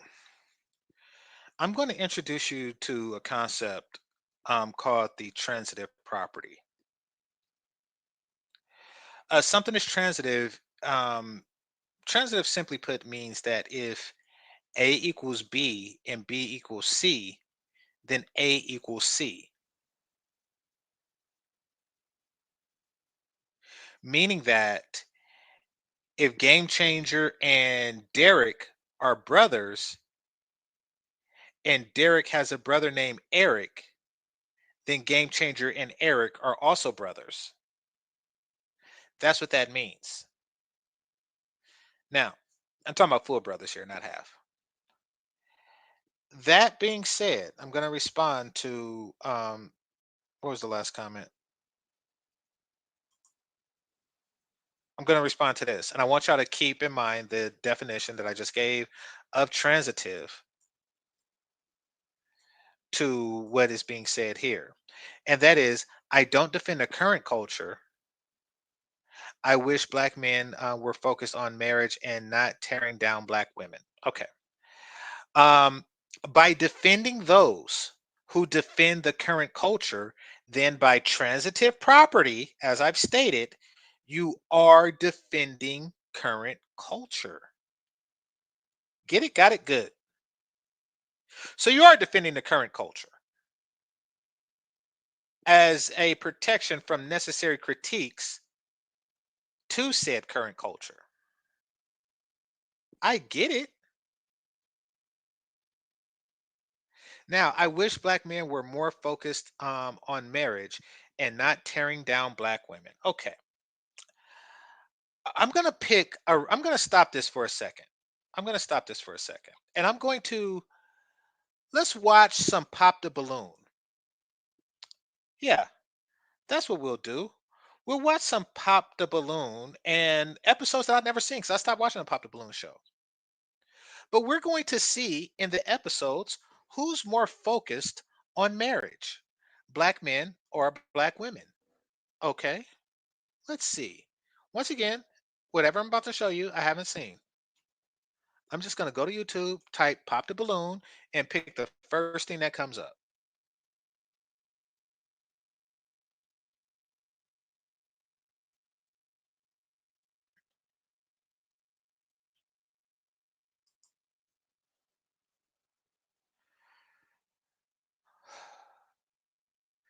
Somebody said GameChanger. I noticed that you have a lot of ads on your video.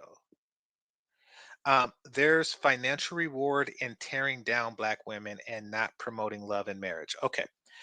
I don't know if you know how AdSense works. However, I literally have more money stuck between my couch cushions right now than I am going to get from this video. Literally. Literally. There's at least 18 bucks in there that I know about that I haven't dug out yet. I actually have a uncashed check from Geico just because I haven't taken the effort to take it to the bank yet. Something about like a overpayment for like a service that I didn't use and didn't ask for, and it's been going on for years. So I think this is like it's like between 200 and 300 bucks on that check. So why would I do an entire video to gain whatever few dollars those commercials will give? Why would I do that versus going to cash that Geico check or actually digging between my couch cushion for money? Come on now. I'm a sensible man. But let's just see who is more marriage motivated, shall we? Let's see.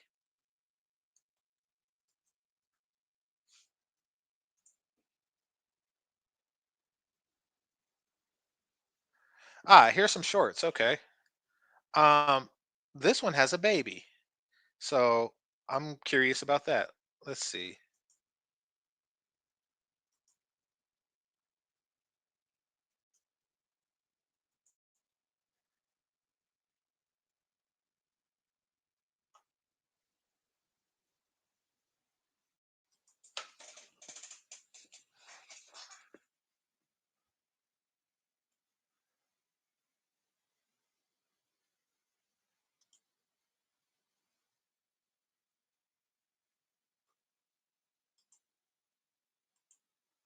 Oh, my bad. I stopped sharing it.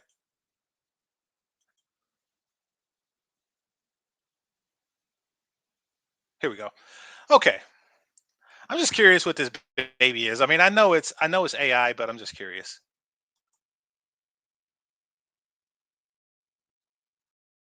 I'm looking at the hair on your arms.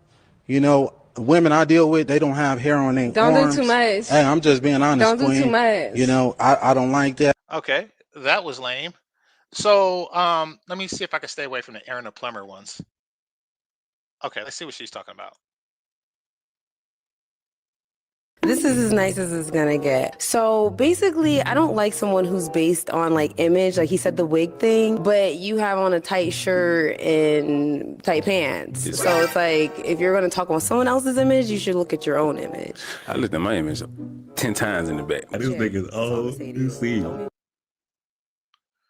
Now, I want y'all to pay special close attention to all the popped balloons. There isn't a balloon, there isn't an unpopped balloon there. Oh, we're looking for marriage. We just want marriage and I want to be loved. There's nothing better than love. There's nothing in the world I have. Something. I forget how that song goes. But y'all get what I'm talking about. This man is standing in front of, dang, it has to be, hold on. 1, 2, 3, 4, 5, 6, 7, 8, 9, 10. There's 10 pop balloons there talking about I'm just looking for marriage. How come when we look for marriage, we get 10 pop balloons? And a humiliation ritual. She's going to talk about his figure. This man is, well, men don't really have figures. He's going to talk about his shape. This man is horrifically out of shape.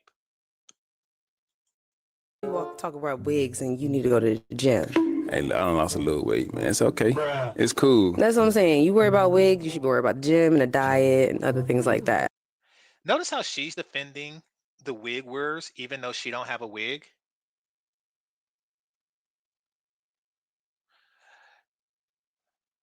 Tearing down black women, not promoting love. And so what is she doing? Huh? Huh? Huh? Huh? Huh?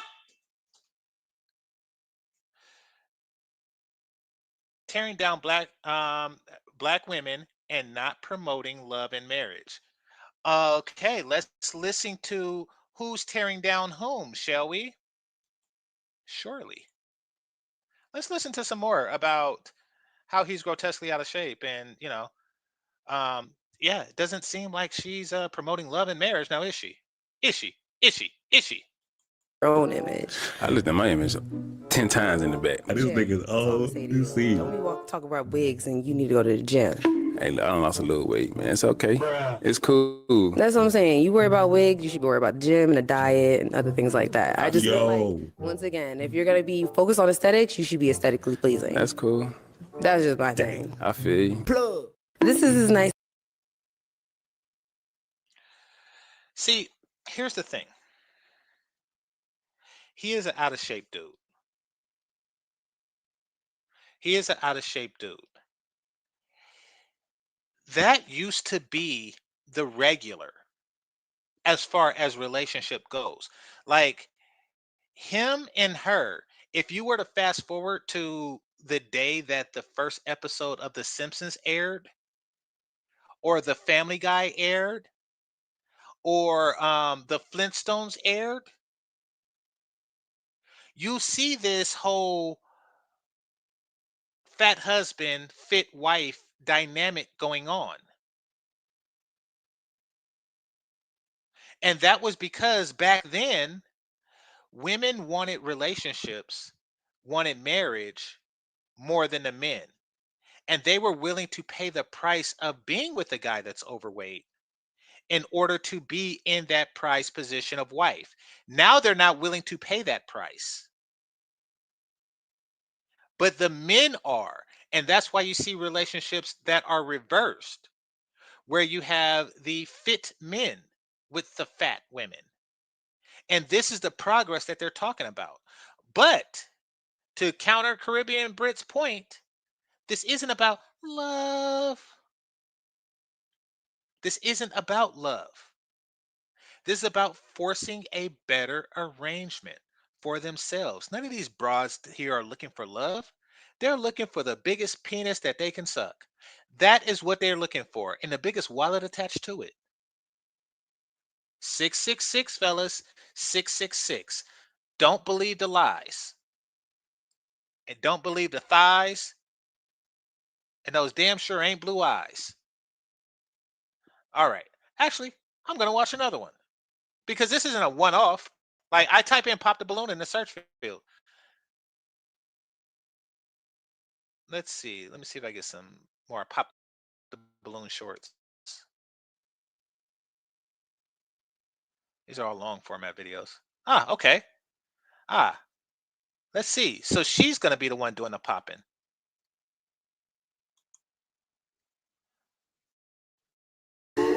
Let's see if they're looking for love. Oh, wait, music. All right, hold on. All right. Glasses on. All right, let's click the next one. Let's click this one. This guy got rejected by every girl at first, but then he pulled off the ultimate comeback that left everyone speechless. What's your name? My name is Tavar. Oh, wait a minute. I thought they were looking for love. He didn't even get a word in edgewise and they popped the balloon. Run tell that. Why don't you tell your sisterin not to do stuff like that? He didn't get a word in edgewise. Stop. See, this is what I don't like. Lies. You are lying. You are a liar.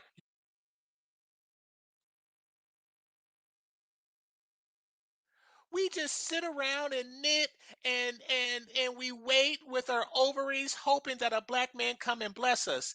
And then, but y'all never do. And we just sit here with a balloon that will never pop because it's made out of vibranium, hoping to find our Mr. Right. And I don't care if he's big and I don't care if he's broke. I just want a Mr. Right. But the moment a man step in that's too short or his shirt is too tight or his collar isn't popped properly,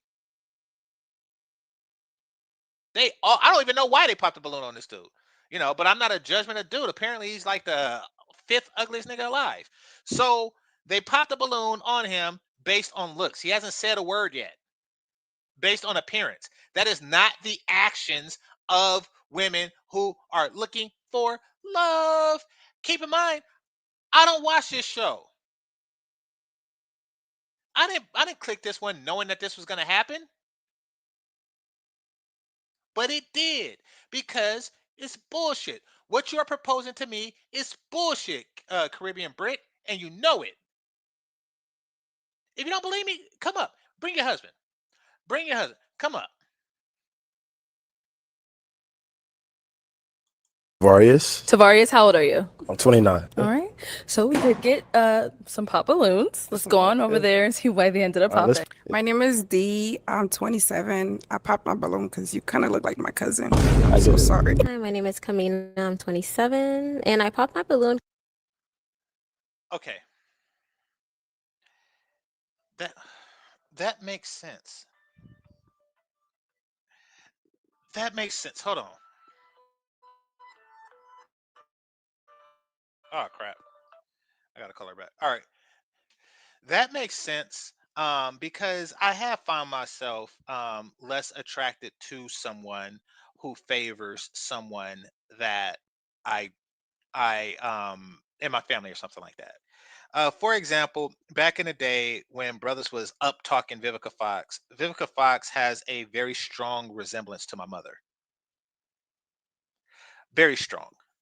Um, so I can't just like talk about it the way fellas was talking about her like that. Like, brothers be like, hey, you see, set it off. You see the end right before she got shot and she was running towards the thing and the titties was just like, yeah, okay. I seen the movie, brother. Just like you seen what's that movie called? Independence Day, and she was on that. Like, okay, I get it. I get it. So I get what she's saying, but at a certain point, it just becomes an immature cop out.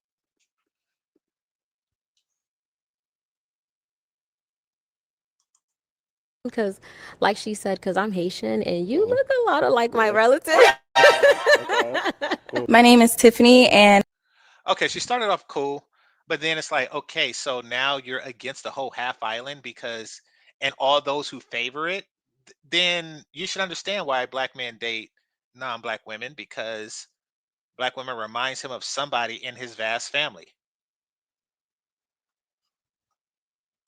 I'm 26, and I initially popped it because of the outfit, but now that I get close to you and I heard what you say, I want my balloon back.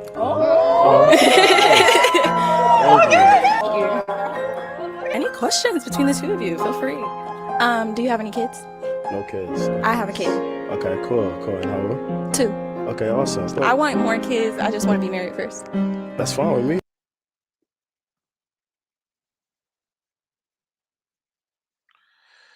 He's taking an inferior deal. Okay. That's fine with me. Well then, is it gonna be a yes for you for him? Yes. And is it a yes for you for her? Sure. We got him! Okay. Okay, at least they matched, but her primary concern wasn't to find a husband. Her primary concern was to find her husband with a decent outfit.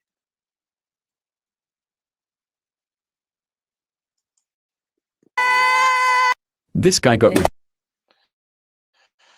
All right.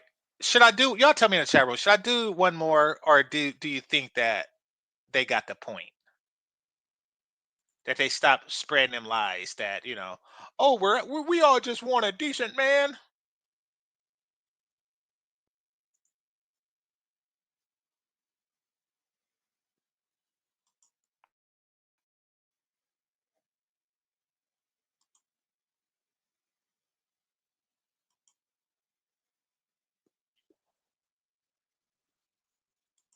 All right, back to the topic at hand. Let me bring that up.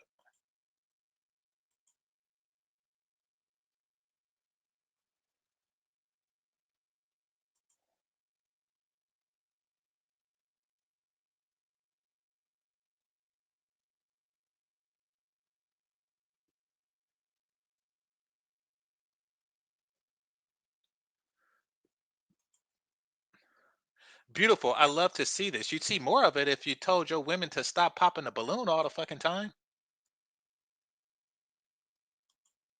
Your weight so much. Know what I'm talking about? When y'all get angry, y'all turn into something else. Y'all turn to liars. Y'all are called the police. And y'all are go on social media and talk bad about us and shit like that. You feel what I'm saying? But then It did not disprove my point. You got 9 bitches popping the balloon on superficial. You actually have 10 bitches popping the balloon on superficial reasons, and then she then once, and I bet you, he mentioned how much he made. I am willing to bet a quarter, an eighth of an 1/16 of penis inch that this is edited and that he mentioned how much he made.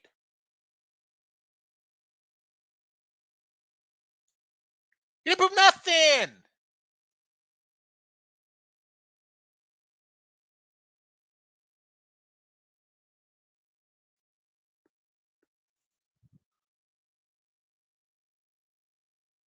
Let's just say he didn't. It would really mean that only 10% of black women are taking it seriously. Really 5%, because the whole previous stream, the whole previous pop the balloon, they all 10 of them had their balloon popped on dude for superficial reasons. Therefore, once again, you're dealing like 1 out of 5. Well, I guess if 5% of black people got married, we would be winning according to you. No, there's a problem. What you need to do, Caribbean Brit, is talk to the other 19 bitches that popped their balloon for stupid reasons. You married. Why don't you, instead of for being here trolling me, give non-stupidity classes to black women? Why don't you do that?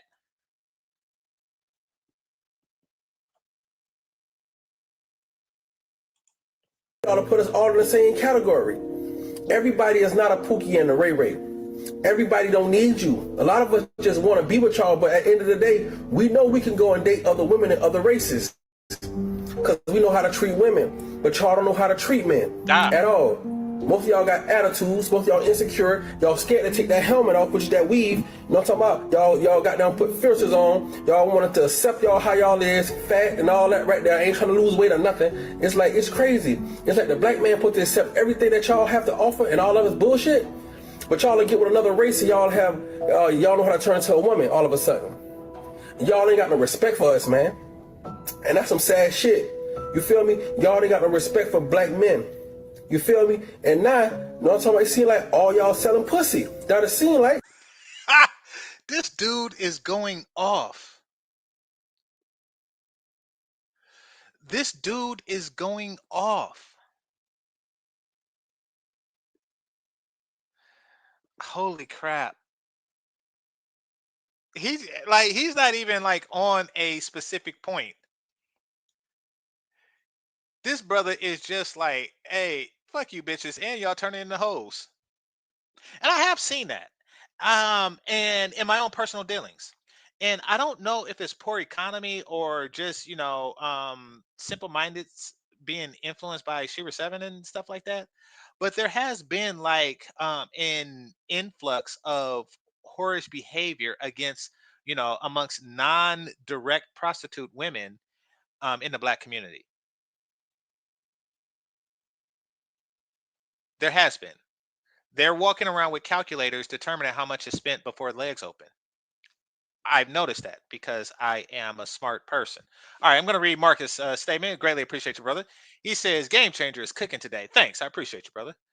One episode of Pop the Balloon equals case in point. Yes.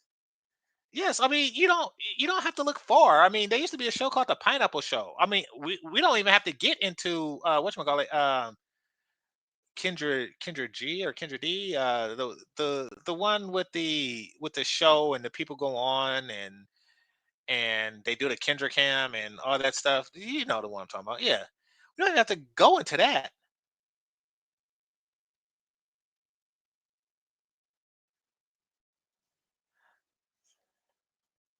Kendra G, thank you. All right, let's read some more.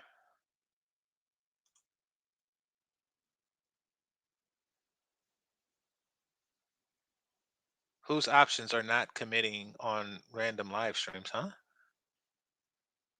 Commenting on random live streams. Okay.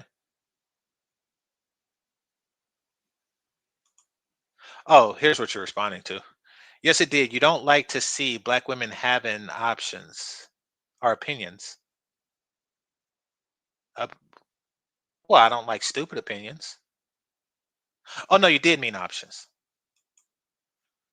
Okay. So, no, I don't mind people having options, but then if you have options, then you have to admit that the reason that you're single is because you are not choosing any of your options. Stop saying the reason that we're single is because the reason that I'm single is because men don't love us because GameChanger told us that we're ugly and we have fake hair, and that we smell funny. Stop saying that. You have options and you're not, and you keep popping the fucking balloon. And these bitches gonna keep popping the balloon till they got more eggs in the refrigerator than they got in their damn ovaries. So that shit's your fault. If you have job offers and you are unemployed, you're stupid. Your current economic situation is your fault. Thank you for admitting that. These are not damsels in distress. That's like Rapunzel saying to like 20 fucking princes, nigga, don't touch my hair. And then wonder why she's stuck in a fucking tower. That shit's on you.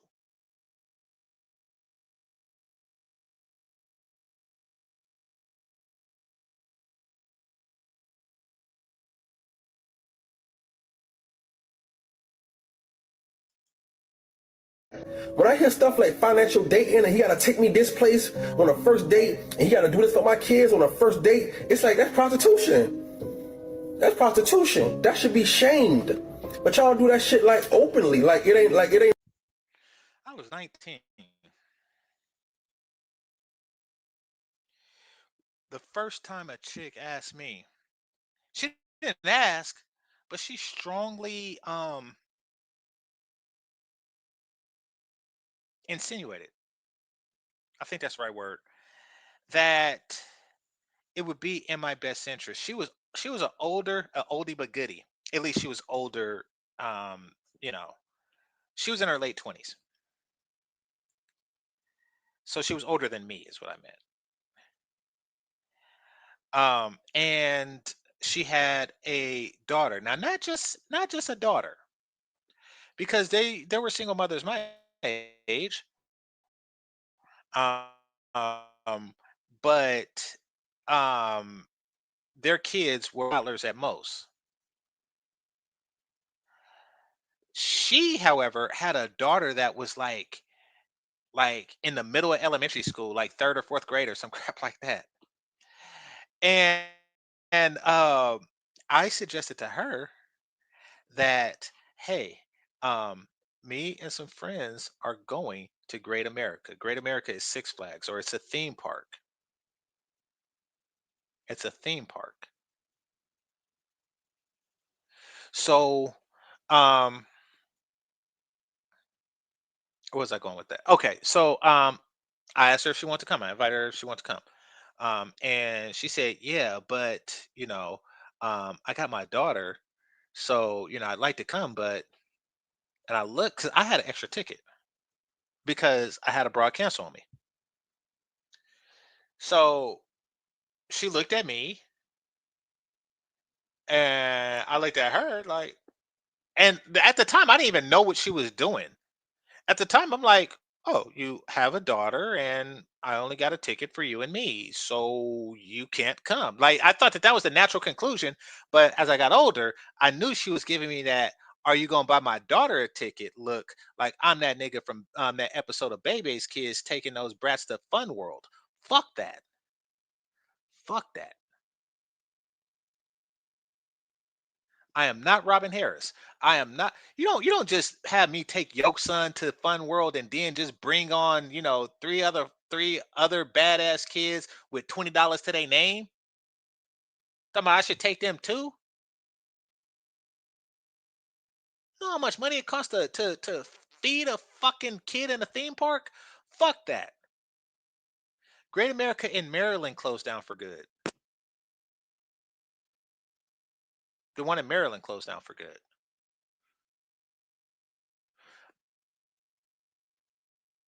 So that was the first time something like that happened.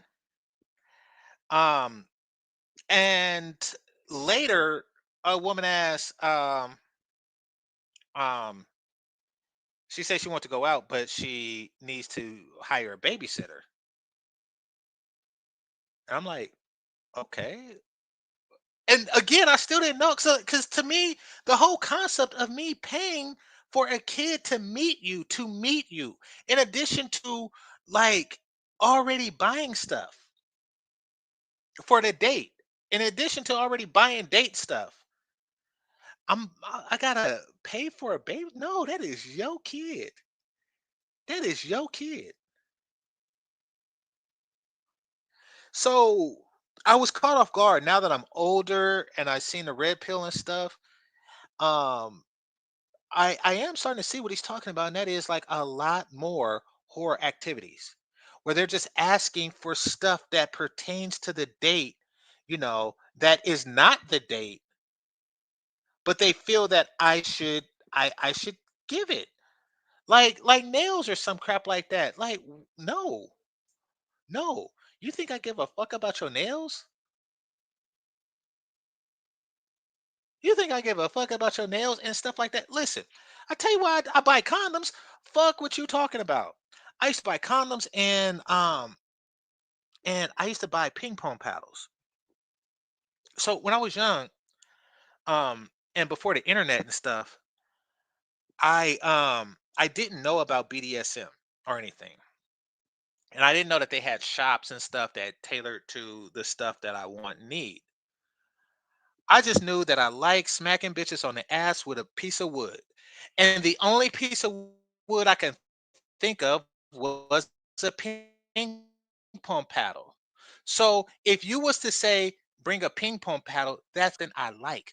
I don't give a damn about what color your nails are. Fuck you.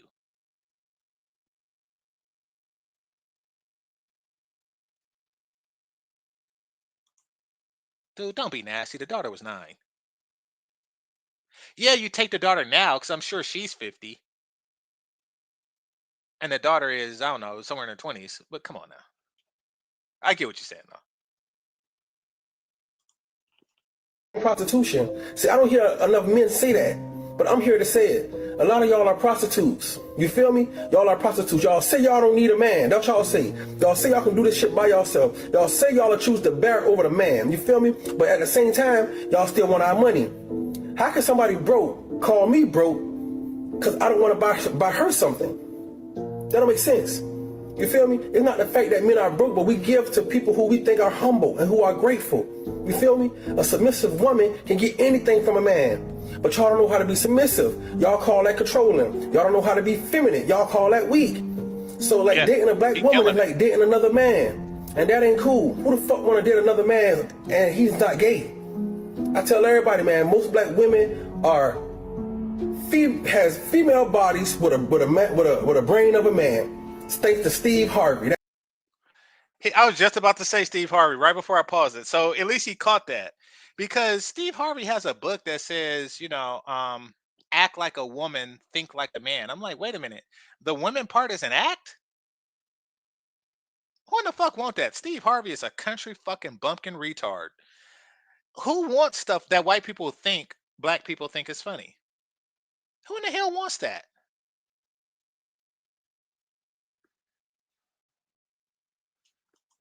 That dumbass shit. And a lot of y'all single because of that dumbass nigga. God damn. Simply, black men with Y'all not gonna like this, but I'm gonna say it anyway. Why are so many black women not getting married at the same rate as other women? Okay. Well, here's the truth. Other cultures raise their sons to think of marriage as a goal. They go to college, they graduate. The plan is marriage, house, family. They have a plan. But in our community, a lot of black men are not raised with that same blueprint. Instead, Yes, they are, because they was raised by you. They was raised by you and your forehead. They were raised with that mentality. It's just that life taught them, and they got enough pop balloons under their penis to realize that that shit don't work when you're dealing with black women. Yes, they were raised to get married, start families, and white picket fence and stuff with other bitches. And you want to know why? Because they were raised with the same plan in mind. You fucking smooth faced Klingon. You damn it.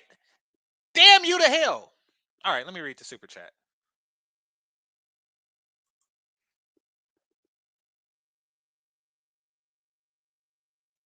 Caribbean Brit is part of the problem. Absolutely. Absolutely. Bringing outliers to a general party. Black women in general are moving like people who don't value marriage and relationship, thus worthless in that regard. Yes, exactly. See, that is the hidden lie. That is the hidden lie. See, black women have learned something, and that is, from their perspective, that relationships is a negotiation, and they learn this from hookers, because relationship is negotiations. She may say like $100, and you say, listen, I got $18 and I got a Chuck E. Cheese coupon. It's a negotiation. So they take that mentality into relationships. Now, what do you need in negotiations? Well, for one, you need leverage, which means that they need a multitude of men trying to lick their pussy before they actually start the negotiation process. This takes time. Also, what you need is a feeling that the opponent wants it more than you do, meaning that he who wants it least wins. They have taught themselves to want marriage less, therefore they can win in a negotiation for marriage. That's what that's all about. Somebody say, how old is GC? GC is in his 40s. So if you hear me give references from the 80s, that's why. instead of preparing to build, too many men are out here creating broken homes, too many baby mamas, too many families that don't have a dad in the house. Nobody is believing your city high bullshit. Nobody is believing your city high bullshit. What would you do if your son was at home crying all alone? Bitch, just suck my dick. Don't even sing more. Suck my dick, you strip bitch.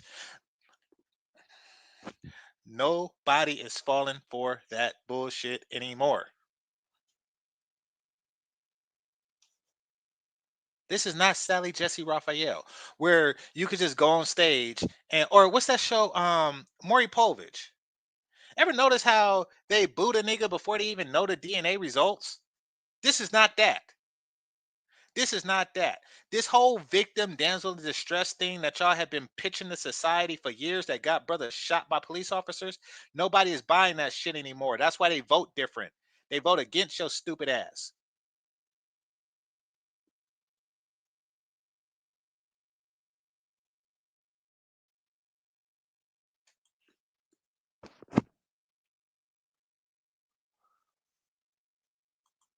Quick to have a baby and leave the mom, have a baby mom, but slow and drag their feet to real commitment in marriage.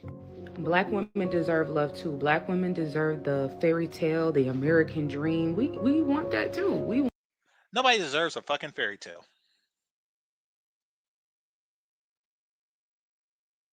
Nobody deserves a fucking fairy tale. And um even the prince in the fairy tale don't deserve it. He's just fortunate to have it because his daddy was the king, and because his daddy was the king, and because his daddy whooped somebody's ass and became king. He didn't deserve shit either. Nobody deserves nothing in a fairy tale, but it's a fairy tale. But we're gonna go over fairy tales. Okay. What would happen if you stuck your head out of the tower window? It'll come off. Do your fucking hair. Every fairy tale has a lesson. Every fairy tale has a lesson. That's why white women are white women. Because they listen and they hear. They hear the lesson behind the fairy tale. We're going to talk about Snow White for a second. What is the lesson behind Snow White? Never listen to the second ugliest bitch. Never listen to the old faded bitch that's jealous of you. Black women, y'all need to hear this. You need to hear it. Y'all got a bunch of old fat has-been bitches telling y'all what to do with your pussy instead of for listening to me tell you what to do with your pussy. Y'all need to hear it. See, y'all still listen to the witches. Y'all still eat the apple. Y'all stupid like that. Y'all still eat the apple.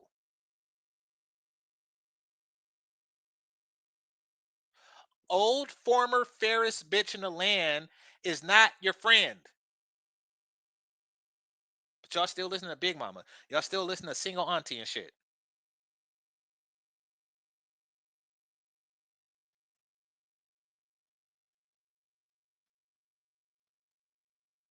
They all have lessons. Cinderella, case in point. Ugly bitches will hold you back. Ugly, jealous bitches will hold you back. That is really the theme of all their fairy tales. Every fairy tale just has like an old jealous bitch around. Except Beauty and the Beast.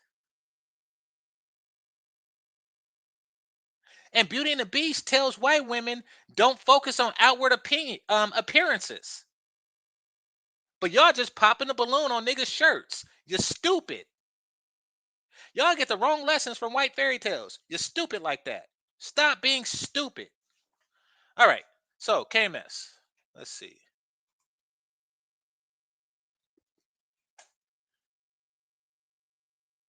Black women are not the only ones on the independence tips, but they are the only ones putting on mascot uniform and shocked that they get booed. Putting on the mascot uniform. You mean the opposition mascot uniform? Bitch, you wearing the mascot uniform. You still okay? Are you saying help me out? You don't have to send the super chat. Just help me out. You're talking about like the opposite, like like they go to a Raiders fan with a cowboy mascot. Is that what you're talking about? Back when the Raiders was in Oakland? Is that what you're saying? But no, I'm gonna address the first part though, and that is black women are not the only ones on the independence tip. This is true. Oh, so no, yes, they do advertise. Listen, independence is for three people, three women, ugly bitches, lesbians, and what was the third category? Was it fat bitches?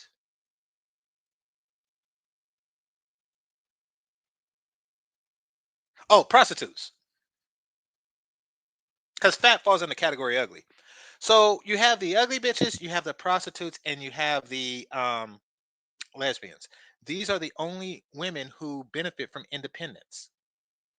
The only ones.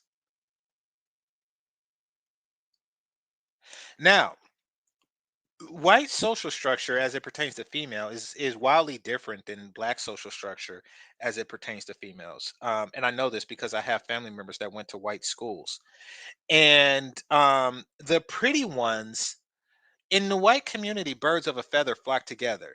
In the black communities, you get all kind of crows, penguins, and pigeons in the same flock as the birds of paradise. I don't know why that is, but it just is. So because you have like a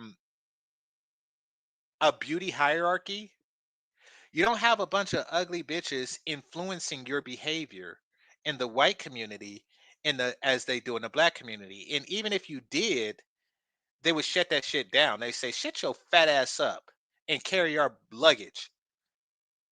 because the fat bitch is never like the leader. And in black female social circles, you will have something like Whitney Houston, Layla Rashad, Angela Bassett kicking in with Loretta Devine. In the white world, they like, what the fuck is that? They're like, who's this bitch? Who's this fat bitch? Name the TV show where they do that shit. Name the TV show where they just got like a random fat bitch in their crew. White women. Name one. I could let's go down the list with black women. You got fucking Queen Latifah and Set It Off. You got Queen Latifah and fucking Living Single. There's always like a random fat bitch kicking it like with the regular slim neck chicks. They put regular fat bitches not only into their circle, but into their council, into their leadership positions. They take suggestions from women whose experience with men is vastly different because they're fat. So, Sex in the City, where was a fat bitch? Friends, where was the fat bitch? Did Elaine Bennis have a fat bitch that was just her best friend? No. No, they keep them separate. Just like there's a separation of church and state, there's a separation of slim and fat amongst white women. Therefore, the good is not influencing the bad. And the bad can make the entire thing good. That's why people don't eat jelly beans by the handful, because you might eat a black one. You're supposed to separate the bad shit from the good shit, and they notice. So you got these feminist minded fat ass bitches inside your circle just mucking you up, feeding you some witch apples and shit like that, and fucking, what's it called, Cinderella in your ass and putting you in a cellar and shit. That is on you. That is on you. You need to eliminate them from your circle because they're shaped like a circle. It's like computer codes. Ones are different than zeros.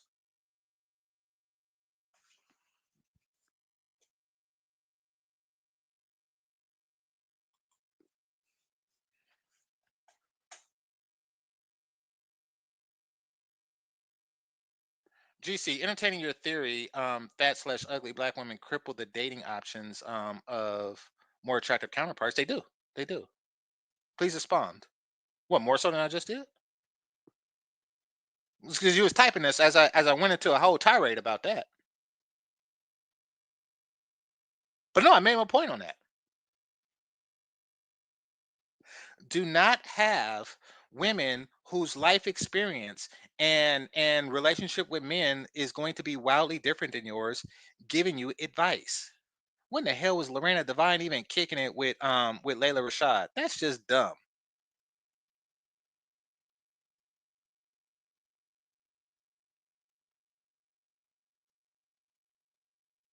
That's just dumb. Only time some shit like that would happen is if Layla Rashad needed protection in prison. What the fuck was that?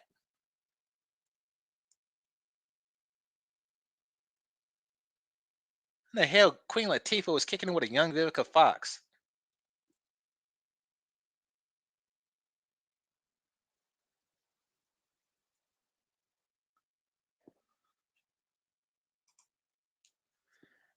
Now you're just making up shit. Oh, I'm making up shit.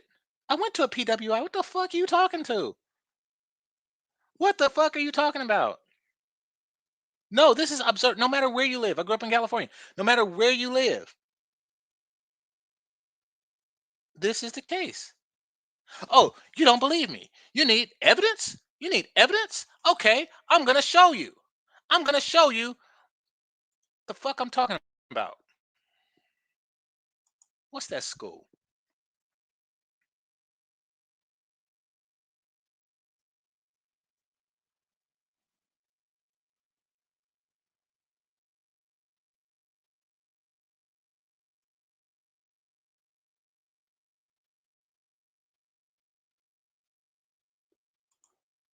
I'll show you what the fuck I'm talking about. I know the name of the school.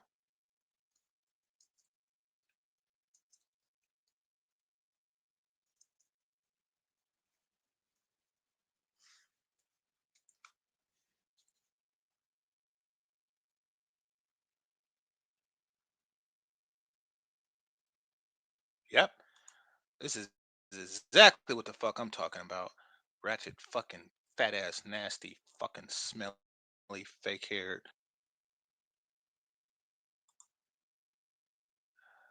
partially shaved leg looking bitches.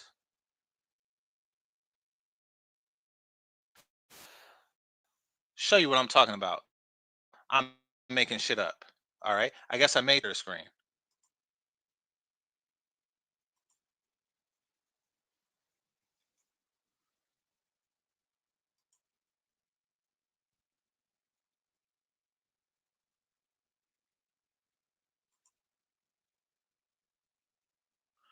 Look at this fucking abomination. Look at this.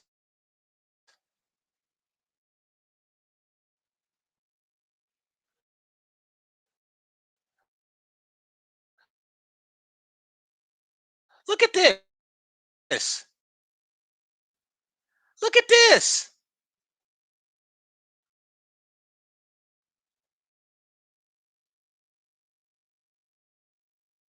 This is an abomination. Abomination. This is your fucking problem. Why are you dancing and kicking it with these fat ass broads? They need to be in the back of the bus or outside pulling the bus with a chain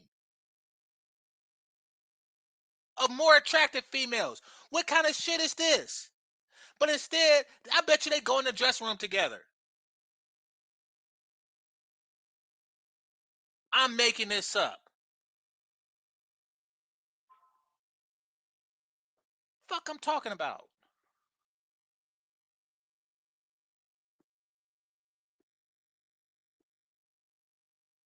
Anyway.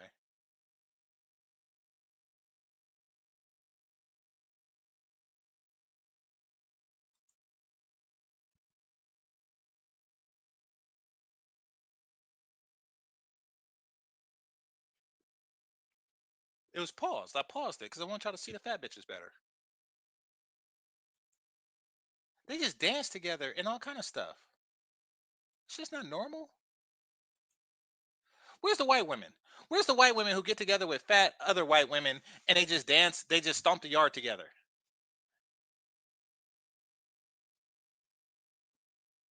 No, they have separation. You separate the wheat from the fat.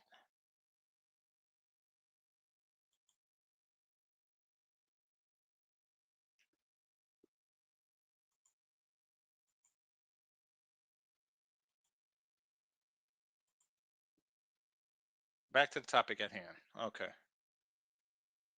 Want someone to get down on one knee and love us and propose to us, and we want the marriage and we want the family.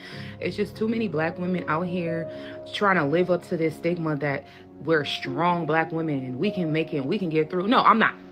I'm actually weak. I'm weak and I need help and I need somebody to love me and say that's my wife, this is my family, this is what I'm supposed to do as a man, is to take care of her, my family, help her. Like, we. What are you supposed to do? You got 4 seconds to tell me what are you supposed to do for us. You list the things that you want. What do you offer? What do you offer? Really got to stop with the strong black woman. I don't want to be strong no more. I'm not. Y'all not gonna like. So what you're offering is the absence of strong and the appearance of some femininity. What do you offer? Jesus. Besides the absence of a negative. Yeah. So see, let's read the chat room because somebody said so no accountability. Got it. Because we give our men everything. You haven't given shit. You haven't given shit but 1.4 babies. Shut the fuck up. You haven't given shit but mango hairspray and grease and a subtle weed smell that sticks in your clothes. You haven't given shit. Oh, here's a beaut. It says exactly. And when my sons were getting married at 20 and 22, it was black women asking me why was I letting them do that. When my sons were getting married at 20 and 22, Black women were asking, why were you letting them do that? Letting them do what? Get married? Didn't she just say she want to get married? That we black women want to get married, but why are you letting your sons? What the fuck? Okay. They need to live their lives. I'm like, what does that mean exactly? It means that they're stupid.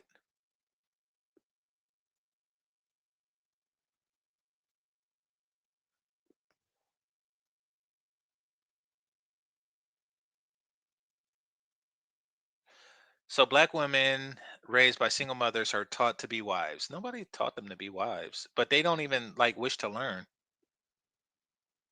Like, see, people like to talk about the parents and shit, and yeah, they have some influence, but they're only supposed to teach you so much. I mean, Jesus, my dad didn't teach me calculus. What the fuck? You know? I mean, you, after a while, you're going to have to learn. You're gonna have to understand that there's certain things that your parents don't know, and you're going to have to learn it yourself, or find those who know and learn it from them. You know? They're supposed to find somebody who's been married for 18 years and learn it from her, but instead, she's on some bullshit.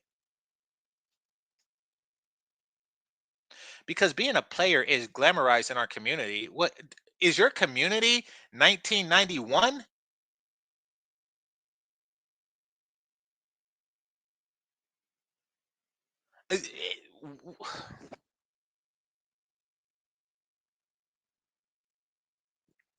Is your community 1991?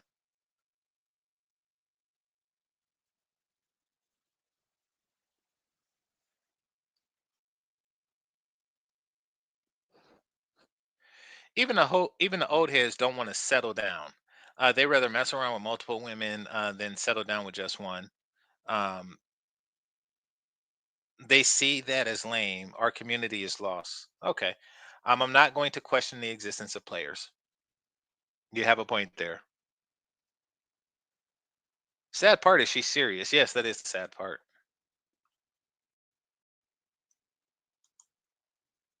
We're all tired of the black marriage conversation, but I'm also tired of statistics being misrepresented or fabricated to make black women look bad. Is this that chick that Obsidian got weird over? I hope not. So let's actually take a look at the numbers on black people in marriage in the United States. I'll start with the citation. I'm getting my numbers directly from the US Census Bureau, not a random website. This article is on marriage prevalence for black adults. It's written by Chanel Washington and Lakita Walker. Shout out to the girls. Those are definitely black girl names. They note that marriage Holy crap. rates overall are on the decline, duh.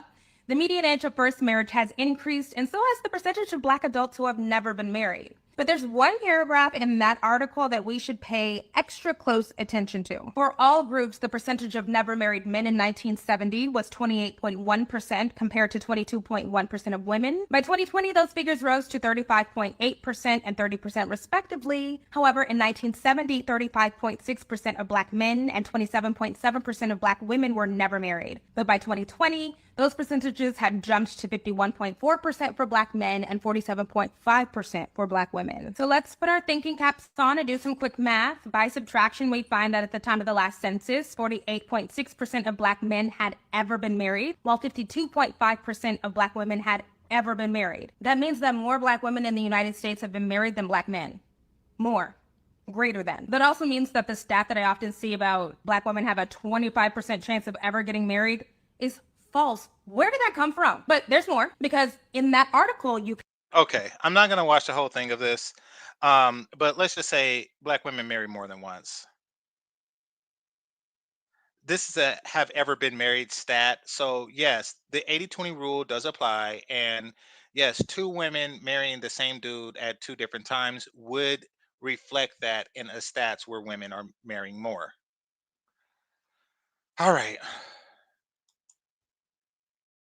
There used to be the statistic that 42% of black women do not get married. It's probably even higher now. But one thing I think women don't talk about is this one thing. Sometimes we're the problem and we don't take the time to look at ourselves. Oh, But finally. nobody wants to talk about that. We idolize Finally. What a breath of fresh air. All right, let's see where she's going. people like Sierra for the prayer that she. Okay, so Josh said, JC, did you get the link to the video recently I sent you? Yes, I got the link. I didn't click it. I don't like weird links. Like, if it's not TikTok, Instagram, or YouTube, I'm reluctant. And you my people, movie night and all, but I'm reluctant to click weird links. That falls under the category of weird links. So if you could send me the timestamp on the BMT thing, you'd save me a search. And I could probably play at this video. Yeah. So I appreciate that.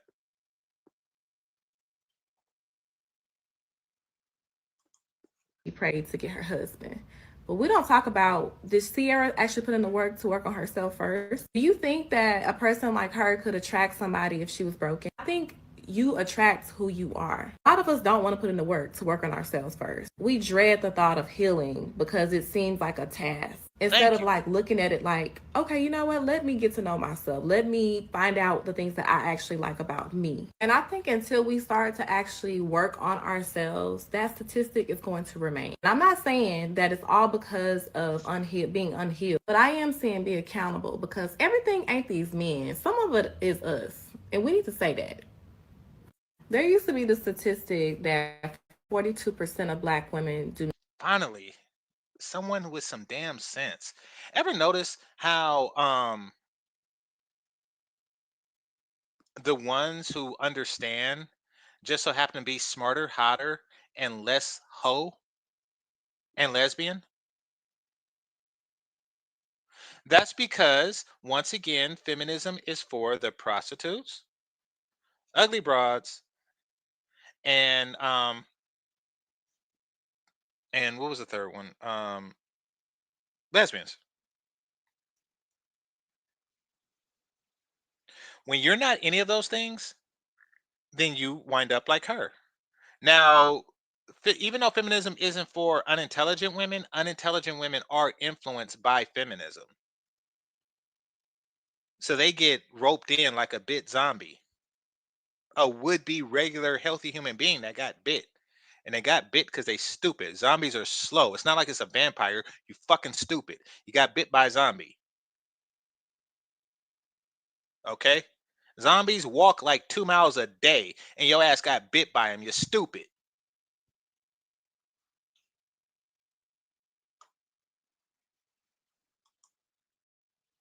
We were not raised to marry well, and other groups of people absolutely raise their daughters with marrying well. We were never encouraged to date and be married until that was the next level of measurement for success. We were told to work twice as hard. We were told that if we wanted to be something in society and get through that door, we needed to work hard, we needed to focus, and we needed to sacrifice, because that was the measurement of success at that time for a Black person.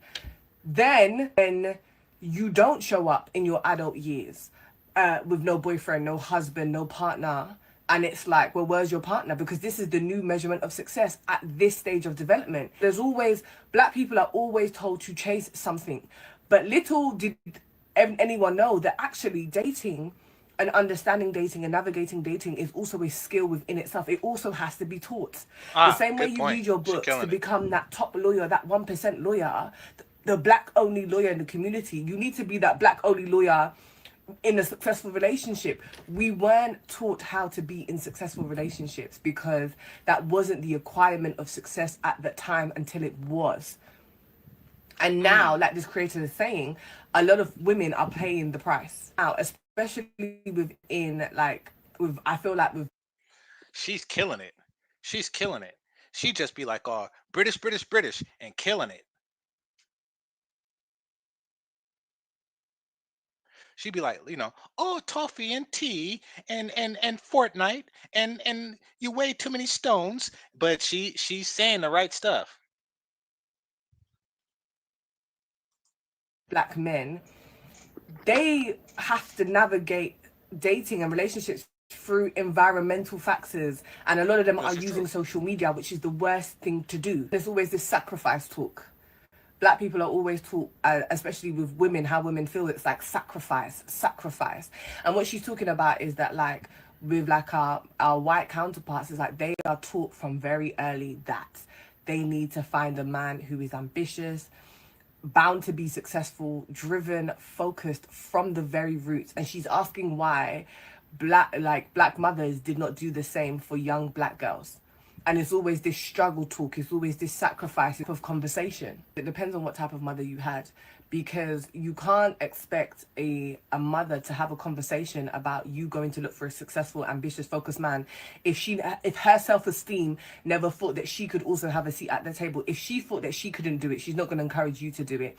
So it depends on what type of mother you had, because in cultures like in Africa, for example, like West Africa. Yeah. Yeah, she can. She just don't. But okay, for example, there are certain things that, reasonably speaking, no matter how hard I tried, I would not achieve. And these things, including, like, making an NBA draft, something like that. I'm just not built for that. I'm 6'0", and I have the coordination of a nerd that's very good at math and science. I would be picked last, or if it was an odd number of boys, not at all. Sometimes I would get picked just to be fair, meaning, like, there was always some kid that excelled at basketball. So I would be on hit. So they needed like one shitty player to make up for the fact that they have one exceptional player. Like, okay, you can have him, but you got to take GameChanger. I was that kid, meaning that I wasn't really built for the NBA. That's just me. Now, if my son just so happens to be blessed in that regard, then I would do everything I can to help him with that, with that endeavor. They could do the same. Like, if you as a woman are not wifely materials, why would you just assume that your daughter is incapable of doing that and not help her in that endeavor?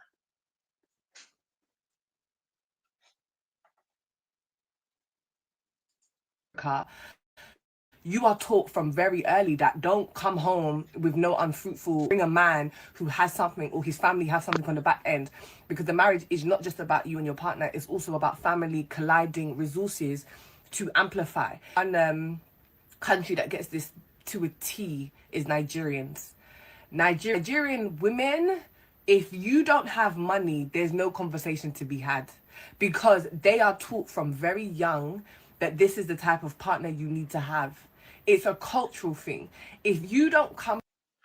How come every time black women talk about being decent wives and mothers, there's always, because I was feeling this chick, there's always some gold digger shit in the back burner. There's always some gold digging shit just brewing. Ever notice that? Like, yes, today I want to talk about the importance of being a good wife and mother, to get that money, to get that bag. Oh, it's like, oh shit. Black man, I'm gonna start talking to you like that, so these dizzy broads can see what it feels like. Like, hey fellas, y'all need to start being decent husbands and fathers so y'all can get that pussy. You see how stupid that sounds?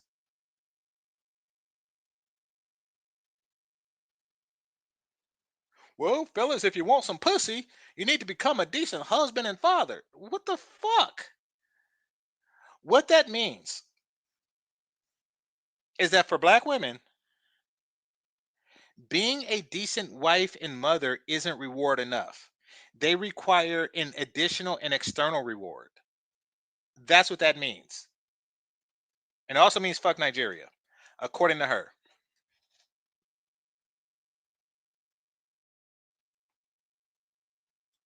from a family that had enough self-esteem to feel like they could have a seat at the table, they're never going to encourage you to do that. Whereas I feel like with our white counterparts, they have audacity. And that's the difference between them and us. They had audacity. And in the video, she goes on to say, like, that is why, like, she's saying, like, a lot of the young white girls knew where the athletes' training camps were. They knew where the lawyers were going to be. And they knew who was going to get into the best schools. And they positioned themselves as such. It's because they had the root cause conversations from very, very young. Women takes the man and she builds. So the movies aren't like that. But we're gonna skip past that for a second. Um, and white women do nurture white men more than black women nurture black men. And they may point at the whole baby boy style Pookie Ray Ray relationship structures, but that's in bad faith because what they're doing there is they're getting somebody who's down and keeping him down. There was no effort to actually build Jody's character up. Like, oh, you selling dresses, you make $200 a week. Yeah, the apartment's in my name and the car is in my name, and really your son is in my name too. Um, but you got $100 in your pocket selling dresses out of the back of my trunk. See, I mean, finding a guy that's low and keeping him low isn't the same as building him up. It's not. Y'all suck at that. Now, as far as this whole, white women know where the athletes are and where the best. Trust me, black women know that shit too. What's it called? Like, what's that event that they have every year with basketball dudes and you got the bitches sleeping in U-Hauls and stuff because the hotels get to it. Y'all know what I'm talking about.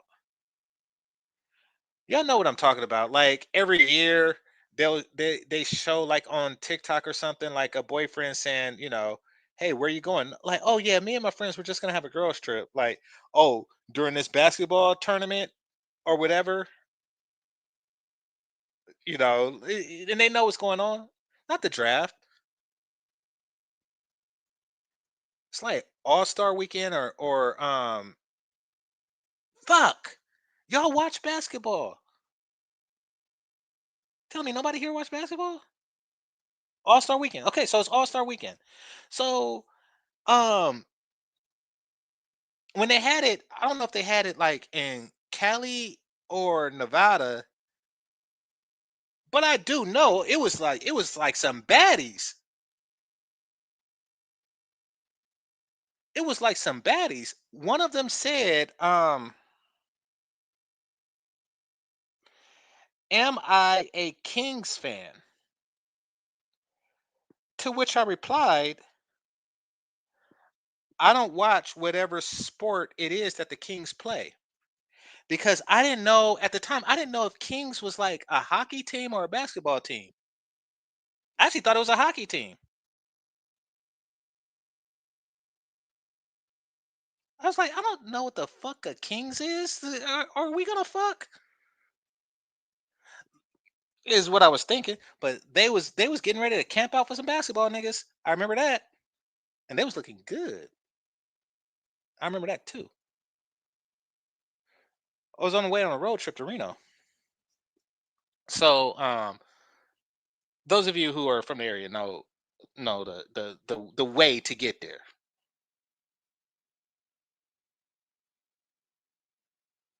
Oh, so they're yeah, so the All-Star weekend. So apparently I was having an All-Star weekend in Nevada. Oh, and some more shit. So and I told this story before. This was the time I approached a prostitute. I'm on some family shit in Border City, Nevada, right?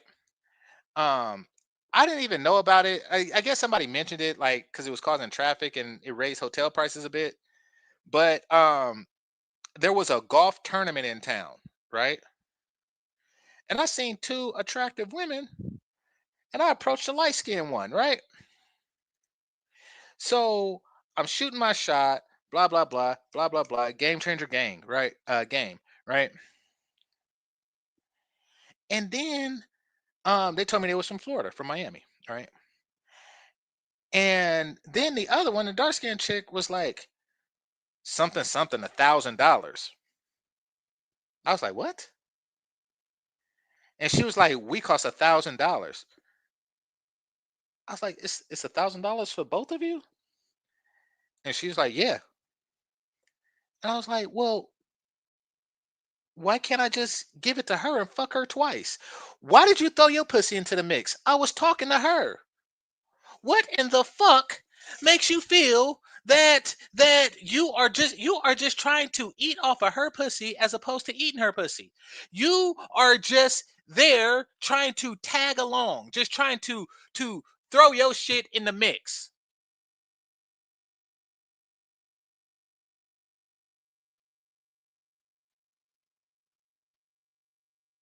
I don't want your pussy.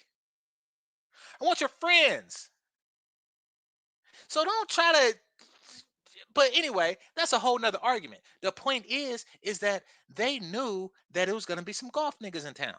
So they flew in from Florida, or they had some chump, fly them in and then left him with a dry dick while they went out to pursue some golf niggas.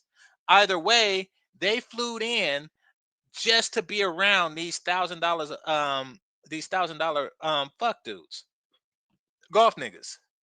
So the black women know where to go. They just don't know what to do.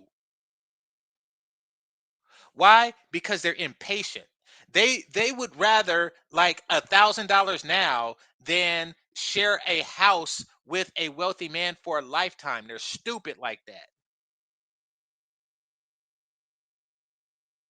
They're stupid like that. This like, wait a minute, I can either be supported and retire in my 20s right now, or I can have $1,000 that I'm gonna blow on a plane ticket back to the next place I gotta go and suck some dick. They don't think like that. It's stupidity at its worst. It's malignant. It's malignant. It's malignant stupidity. Hit the like button. Or else you're malignantly stupid. And then he becomes successful, then he repays it back and he takes care of the family. Whereas I believe that the white community and rich people exercise relationships. It's about value added from the very beginning. There's no time for stories and fairy tales. What value do you bring? What resources do you have on the back end? How can our families come together and amplify and keep the Sergeant Willie P really fucked these broads up.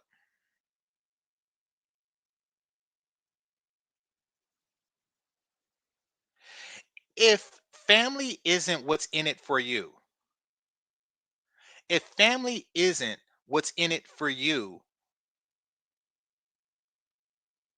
then you're a trash woman and you need to be left to your own masturbation toys. Like a man comes and says, I will be a good provider, protector, husband, father. What's in it for me? Excuse me? What do I get out of this deal?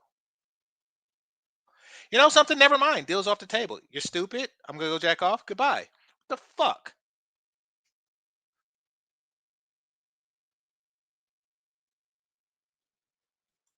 capital within the family and for generations to come. Black people date from young. Y'all do not give a damn about generational wealth. Generational wealth is the wealth that he generate for your pussy. Is seen as fast. When white people date from young, it's seen as fruitful. I'm the one that is like, go and find someone who's fruitful, resourceful. I talk about white collar, I talk about blue collar, because I am like, let's go and play the same games that they play. And we will be stopped being called minority, because we're being called minority because we will not play the same games as our counterparts. You're being called minority because there's fewer of you. Like if you're left-handed, that's a minority because most people are right-handed. I think it's like 9-1. And since it's like 19-1, black people in Britain than it is white people, then you're a minority. We're called minority because we don't play by the same rules. Okay. Dang, I thought she was smart. Like, what a waste of an accent. What the fuck? Give that accent to smart people. Oh, hey, how cool will it be if Danica Marie talked like her? That shit would be awesome. Because we're so judgy, and we, like, again, when we date young, it's like, oh, she's too fast, she needs to focus on her books. But then she's focused on her books so much that now she's a doctor, she's successful, but she's single. And now it's like, oh my god, all of a sudden she's not fruitful anymore because she's so successful and she doesn't have a man. We're too confused. And sometimes it's also about starting to say, like, actually stop listening to some of these aunties and uncles, because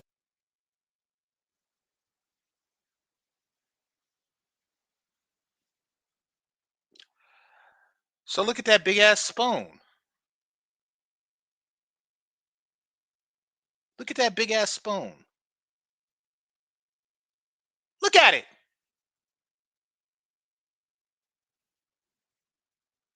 Fucking black Brits. So you know what they did? They took my grandma's spoon and then they polished it up and like, yes, it's better because I'm British. And this is a big ass teaspoon that we use to stir big pots of tea or some shit like that. That is a black American thing. They took our fucking spoon. That is an old Southern thing. They took our fucking spoon and then they decorated it more. Fuck the. You see this? Y'all see this? That's grandma's spoon in this little ass kitchen. Do y'all see this shit? They took my fucking spoon.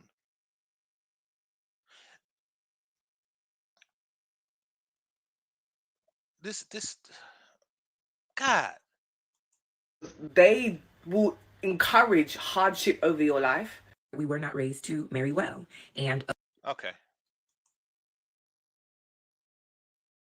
We've been seeing this video go around everywhere. Foremost, black women are above reproach.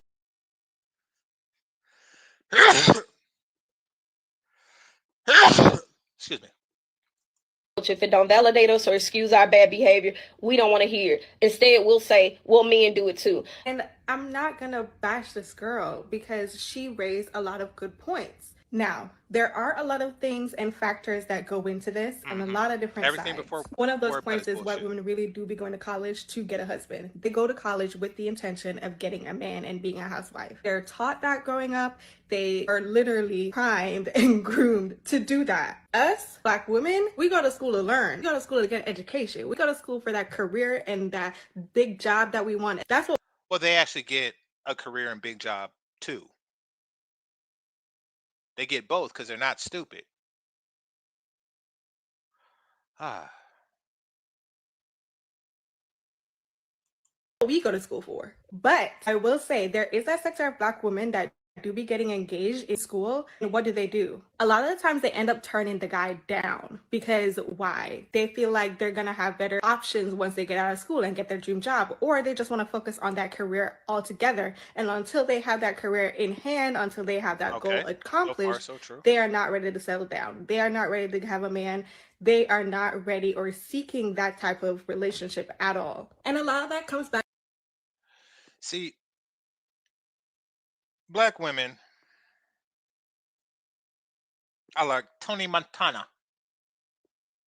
They're like Tony Montana in America. First you get the money, then you get the power, then you get the penis.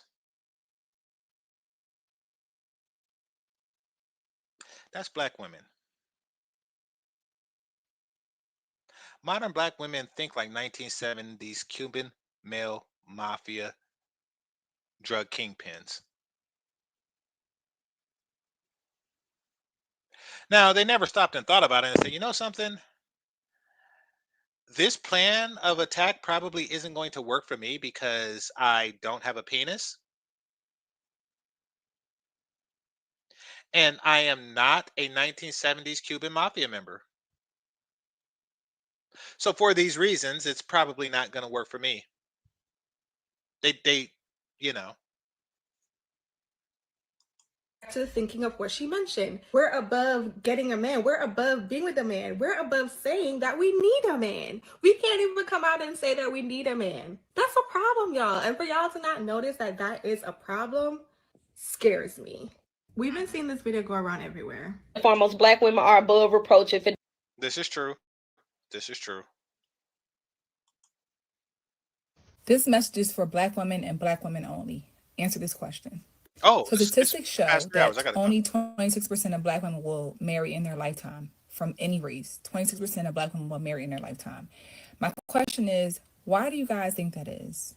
Why do we have such low marital rates? And I'm not talking about black women marrying black men. I'm talking about men of all race wanting or desiring to marry a black woman. Why are we so undesired when it comes to marriage? Now, I know there's percentage who don't want to be married, right?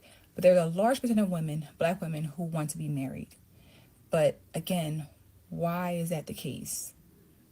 Why is that? You know, I think if we start to really sit down and think about why statistics are what they are, they're not there for just for just any reason, right? There's reasons behind it, and I think that there's a plethora of reasons, and from my opinion, of why I believe that those statistics are what they are, and why we are the lowest.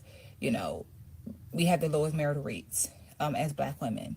But I want to hear from you, ladies. What do you think, and why do you think that's the case? As to why? Okay, I'm gonna listen to why, because she just basically stated the problem, didn't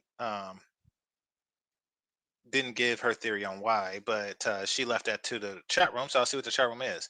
Attitude, lack of accountability, absolutely. And lack of accountability is really an indicator that this person want to be in charge. They're trying to declare their right to rule, so to speak. So if something wrong happens, they're not going to take accountability for it, because then they're going to say, no, I'm not fit to rule. That's what's going on in their twisted, fake-haired brain.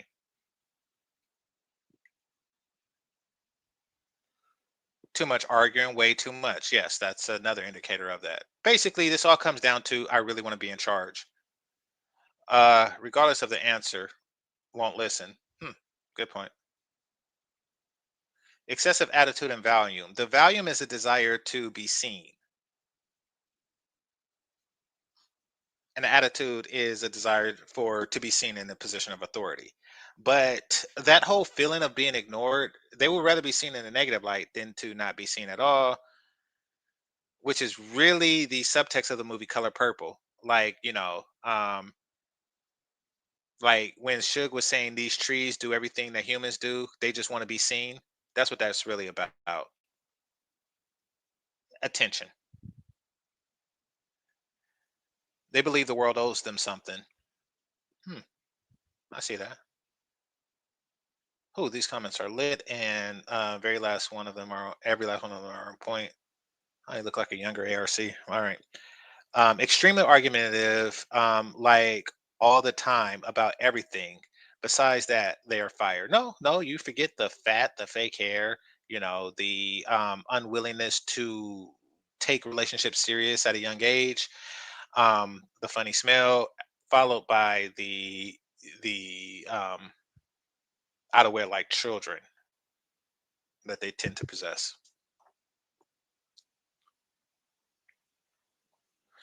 Their expectation not in line with actual value they bring themselves. The actual value that they give to others, but yes, and true.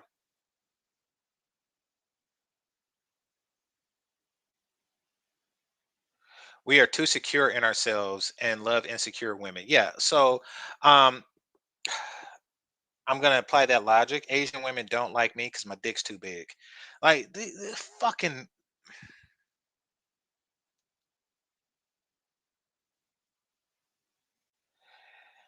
because they can go from calm to full metal raging in point oh 0.02 or 0.2 seconds. Well, yeah, but they can't really go back that quickly either. It takes 2 hours to get them back into calm. Hair hats, attitudes, and strong and independent. 34, four babies with 3 different men. Okay, and the 2 that she didn't have them with were twins. The 2 that came from the same father were twins. All right, no father in the household. Mama. Okay, so yeah. We get the gist of it. I'm gonna read some of your comments, then I'm gonna head out. And thank you for all the love. And the chat and stuff.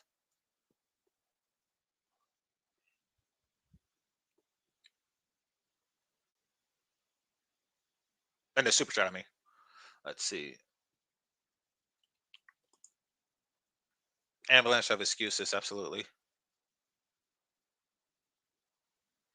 Black men in the UK act like black women don't exist. Well, because, and I'm not going to say that they're smarter, but I mean, from a from a specifically mathematical standpoint, it doesn't really make sense. Like, it doesn't make sense when we do it here in the States, but it makes more sense, and that is offering exclusivity to your own means that you reduce your sexual intake as a man to 13% of the population, meaning that you can only fuck 13% of the population.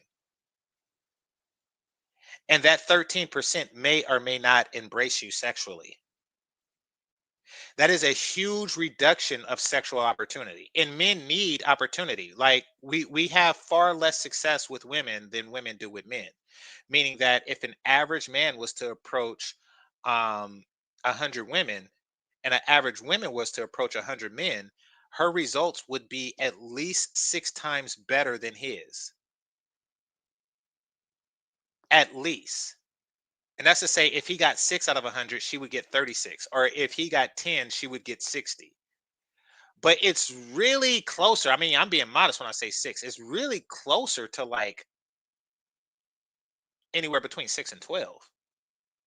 Like, it pales in comparison the amount of opportunities that they have to explore relationships with than we do. So we can't afford to reduce to 13% of the population. And in the UK, they're 5% of the population. No man is going to go for that. He may go for it for one day, but if you go to a club and it's 100 white women and one black or in 5 black chicks, the moment those 5 black chicks shoot you down, goodbye. Goodbye. That's it. It does not take long for a dude to just like step out of 5% of the mating pool and step into 95% of the mating pool. It does not take long.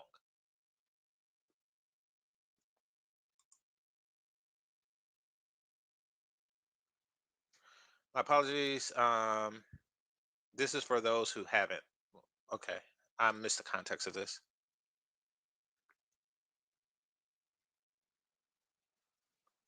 What?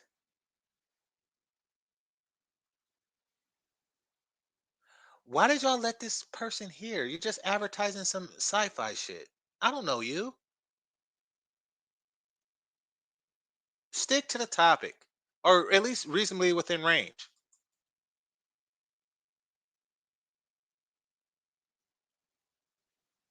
Bam, no one can predict who is going pro. I played D1 football and only 3 of my teammates went pro. That's actually a good school. Um, I'm not going to say white women can predict who goes pro. I am saying that white women are willing to invest. See, black women, due to their, unbalanced connection to prostitution,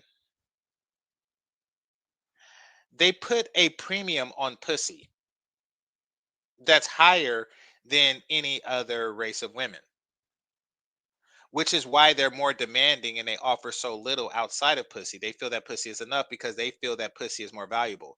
If we were to if pussy was a commodity and it had an exchange rate, every other woman would have an exchange rate of, let's just say 5. They would have an exchange rate of, oh no, this is worth 50,000. But actually, let's not even put a number to it. Let's not put a number to it. Directly. Let's just put in everything to it. Other groups of women will say, okay, it would be in my best interest to get into a relationship with a guy. Therefore, we both save on rent and we both save on cable bill, we both save on energy and blah blah blah. Now, I know that I'm giving him pussy, so, you know, um I should get a little bit more. That's the way they look at that situation. And by a little bit more, they mean he should pay for dinners when we go out once a week. That's what that means. And that's to offset the difference in he got in-house pussy. Black women, on the other hand, the cost of inside in-house pussy would be to, we're not sharing an apartment together. You're buying me my own separate apartment. You must make seven figures. You must have a six pack. You must have, a big dick, and you must be able to sing. You must be the oldest of two twin brothers. You must be a zodiac sign that begins with a vowel. And you must keep your hair faded. You're not able to wear shoes that is more than 9 months old. I am not going to have that. So, and that's because she has a pussy. When you hear all these ridiculous demands coming from these mid at best bitches, like average at best, shout out to Kevin Samuels, that's where that comes from. They put a premium on the fact that on in-house pussy that is far greater than any other group of women. Now, why am I saying this in reference to the D1 football statement that you just made? White women are willing to invest. They're willing to fuck a football player based on the 3 out of 12 possibility or 3 out of 24 chance that he's going to go pro. It's worth it because they look at that as a small gamble. They can leave college saying, yeah, I fucked a couple of football players. None of them went pro. So, I decided to look at the guys in med school instead. They can say that proudly. Black women give a promising football player some pussy, and then he hurt his Achilles heel or some shit like that.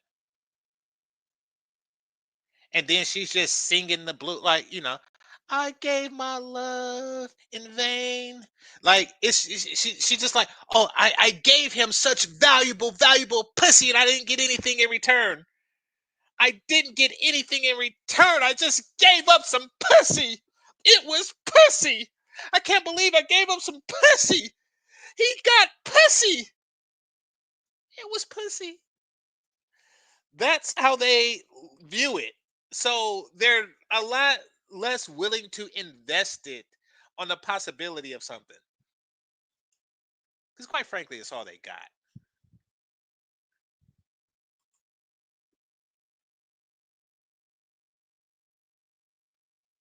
A lot of athletes with white women meet them before college. Yes.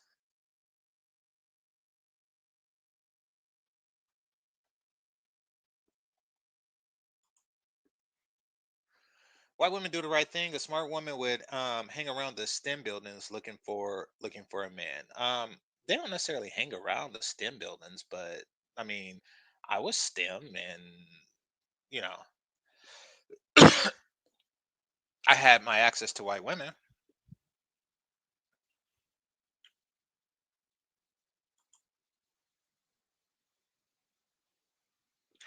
Listen, they don't. Okay, you're thinking like a sniper, where you have to sit and probe so you can get an individual. So you can because that's how black women feel. Snipers is to save bullets. Snipers is to save bullets. That's how they work. Black women try to reserve as much pussy as possible. They try to snipe out the rich nigga. Other groups of women, they use like the fucking, AK-47 assault, right, where you just shoot in the direction that the people are shooting at you and hope to hit a motherfucker. That is their method. Meaning that they like, you know something? I'm gonna go to parties, I'm gonna fuck around, and I'm gonna land somewhere nice. I'm gonna hit something.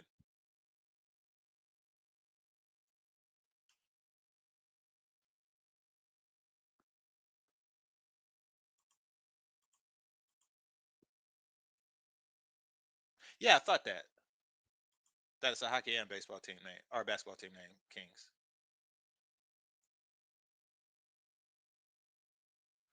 A lot of athletes these days aren't street dudes, so black women don't deal with them until they become rich. They don't deal with street dudes either. Listen, they only dealt with street dudes when they had money, when there was coke, when people when there were actual crackheads. That's when they dealt with street dudes. You know, the spinning rim days. Notice how on Boys in the Hood everybody had like a drop 50 with the shiny rims, but in 1993. But by the time Baby Boy came out in 1999, Pookie was on a bike, living on the couch. That whole Thug Lemon shit ended the moment the crack money dried up. The day that the crack money dried up, they pussy did too. Well, not the day of, because some of them still lived off the illusion of the past. But I've seen it. I'm old enough to have seen the before and after, and yeah.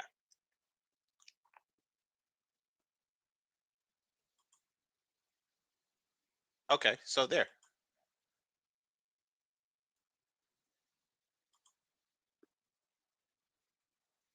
All right.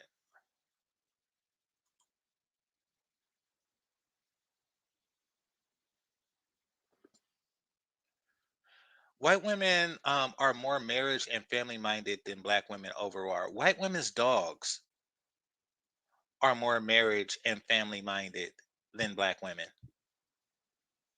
Yes.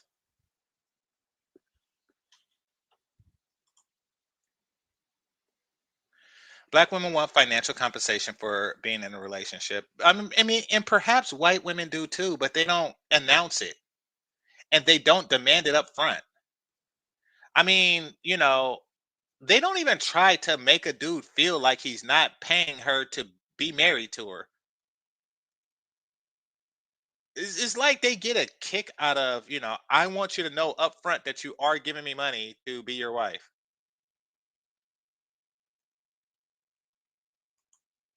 Because like that movie Casino, like she wasn't into Robert De Niro, but she made it clear up front, like, hey, this is how it's gonna be. Now he took that deal, and then things started going sideways as a result of that. But black women come with that. They come with that all the time.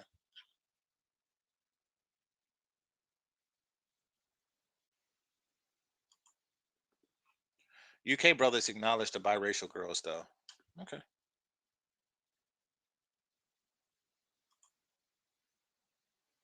Where are the women in our comment section? There were some.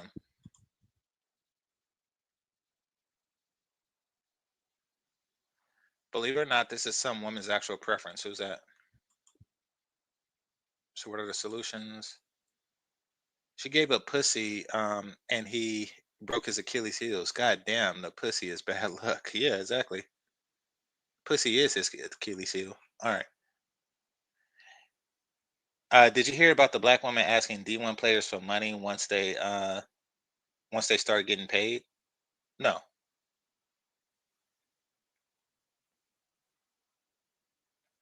No.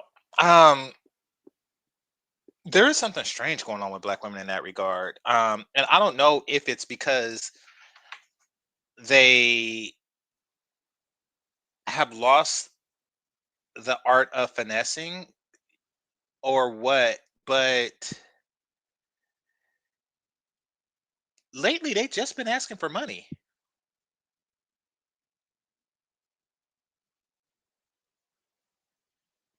in a very weird way. And they use words like sponsor. And I'm thinking like, What, do you have a marathon or something? Because when you sponsor something, there's typically a thing that's being sponsored. Like, you know, what, sponsor your car wash? What? But no, I don't know. Something very weird. I don't really know. I'm not that thick into the dating scene to where I can um really wrap my head. I don't have enough info to really like come to a conclusion like what the fuck is going on with these broads. Because there is now this thing, and no matter how unsuccessful it is,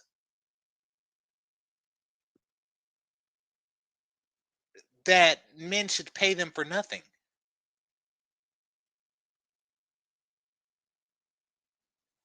So I don't know what's going on with that. I mean, trust me, I do not know. And it's happening. I don't make it apparent the amount of money I have. I don't walk around with it in my waistband or no shit like that. So there's no reason why a woman should assume that I have disposable income to dispose on her with nothing to gain. I mean, she shouldn't assume that about anybody, but what the fuck? I don't know. I don't know. I really think that, there's an enhanced form of stupidity. There's a new strain of stupidity out there.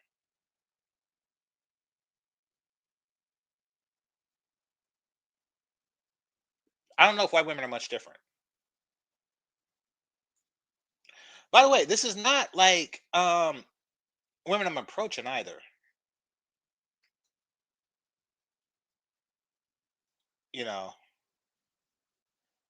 so yeah, it's weird. Let me say, take me out to a steakhouse. You're good for it. I'm not even getting that. It's more of a, oh, actually, you know something? My bad. I'm talking like this is new, but I'm looking back at it, and this is always something that's been going on. I just didn't. I just kind of like put it out my head. So I told y'all the story a couple of days ago, or a couple of streams ago, where I was like 17 and she was like in her early 20s, at a job at Burger King, and she was talking on that I could do bad all by myself shit. And but she was talking to me. I don't have money. I don't have money. So this isn't a new strand of stupidity. It's just that, it's an evolution of stupidity.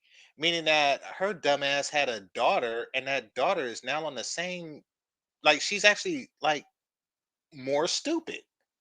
Kind of like how Steph Curry is a better basketball player than his dad. It's just the reverse of that. So yeah, I think that's what's going on. Cause I'm like, I don't I don't have any fucking money. I had to save up to get my class ring.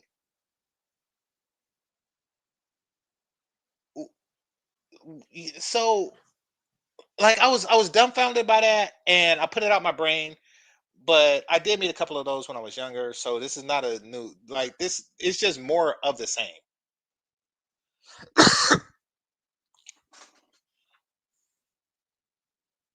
All right. Anyway, I'd like to thank the Cash Apps and Super Chat. Actually, let me check to see if I got Cash Apps. So I like to read it before I start a new stream. All right. Let's see. All right, before I end the stream. Um, but I definitely want to thank the Super Chats. I want to thank everybody that participated in that. I want to thank the managers, moderators, those who are listening silently, those who participate in the chat. Make sure you hit that like button on your way out. And let me check the chat. Let me check the chat. One moment. Y'all keep hitting that like button.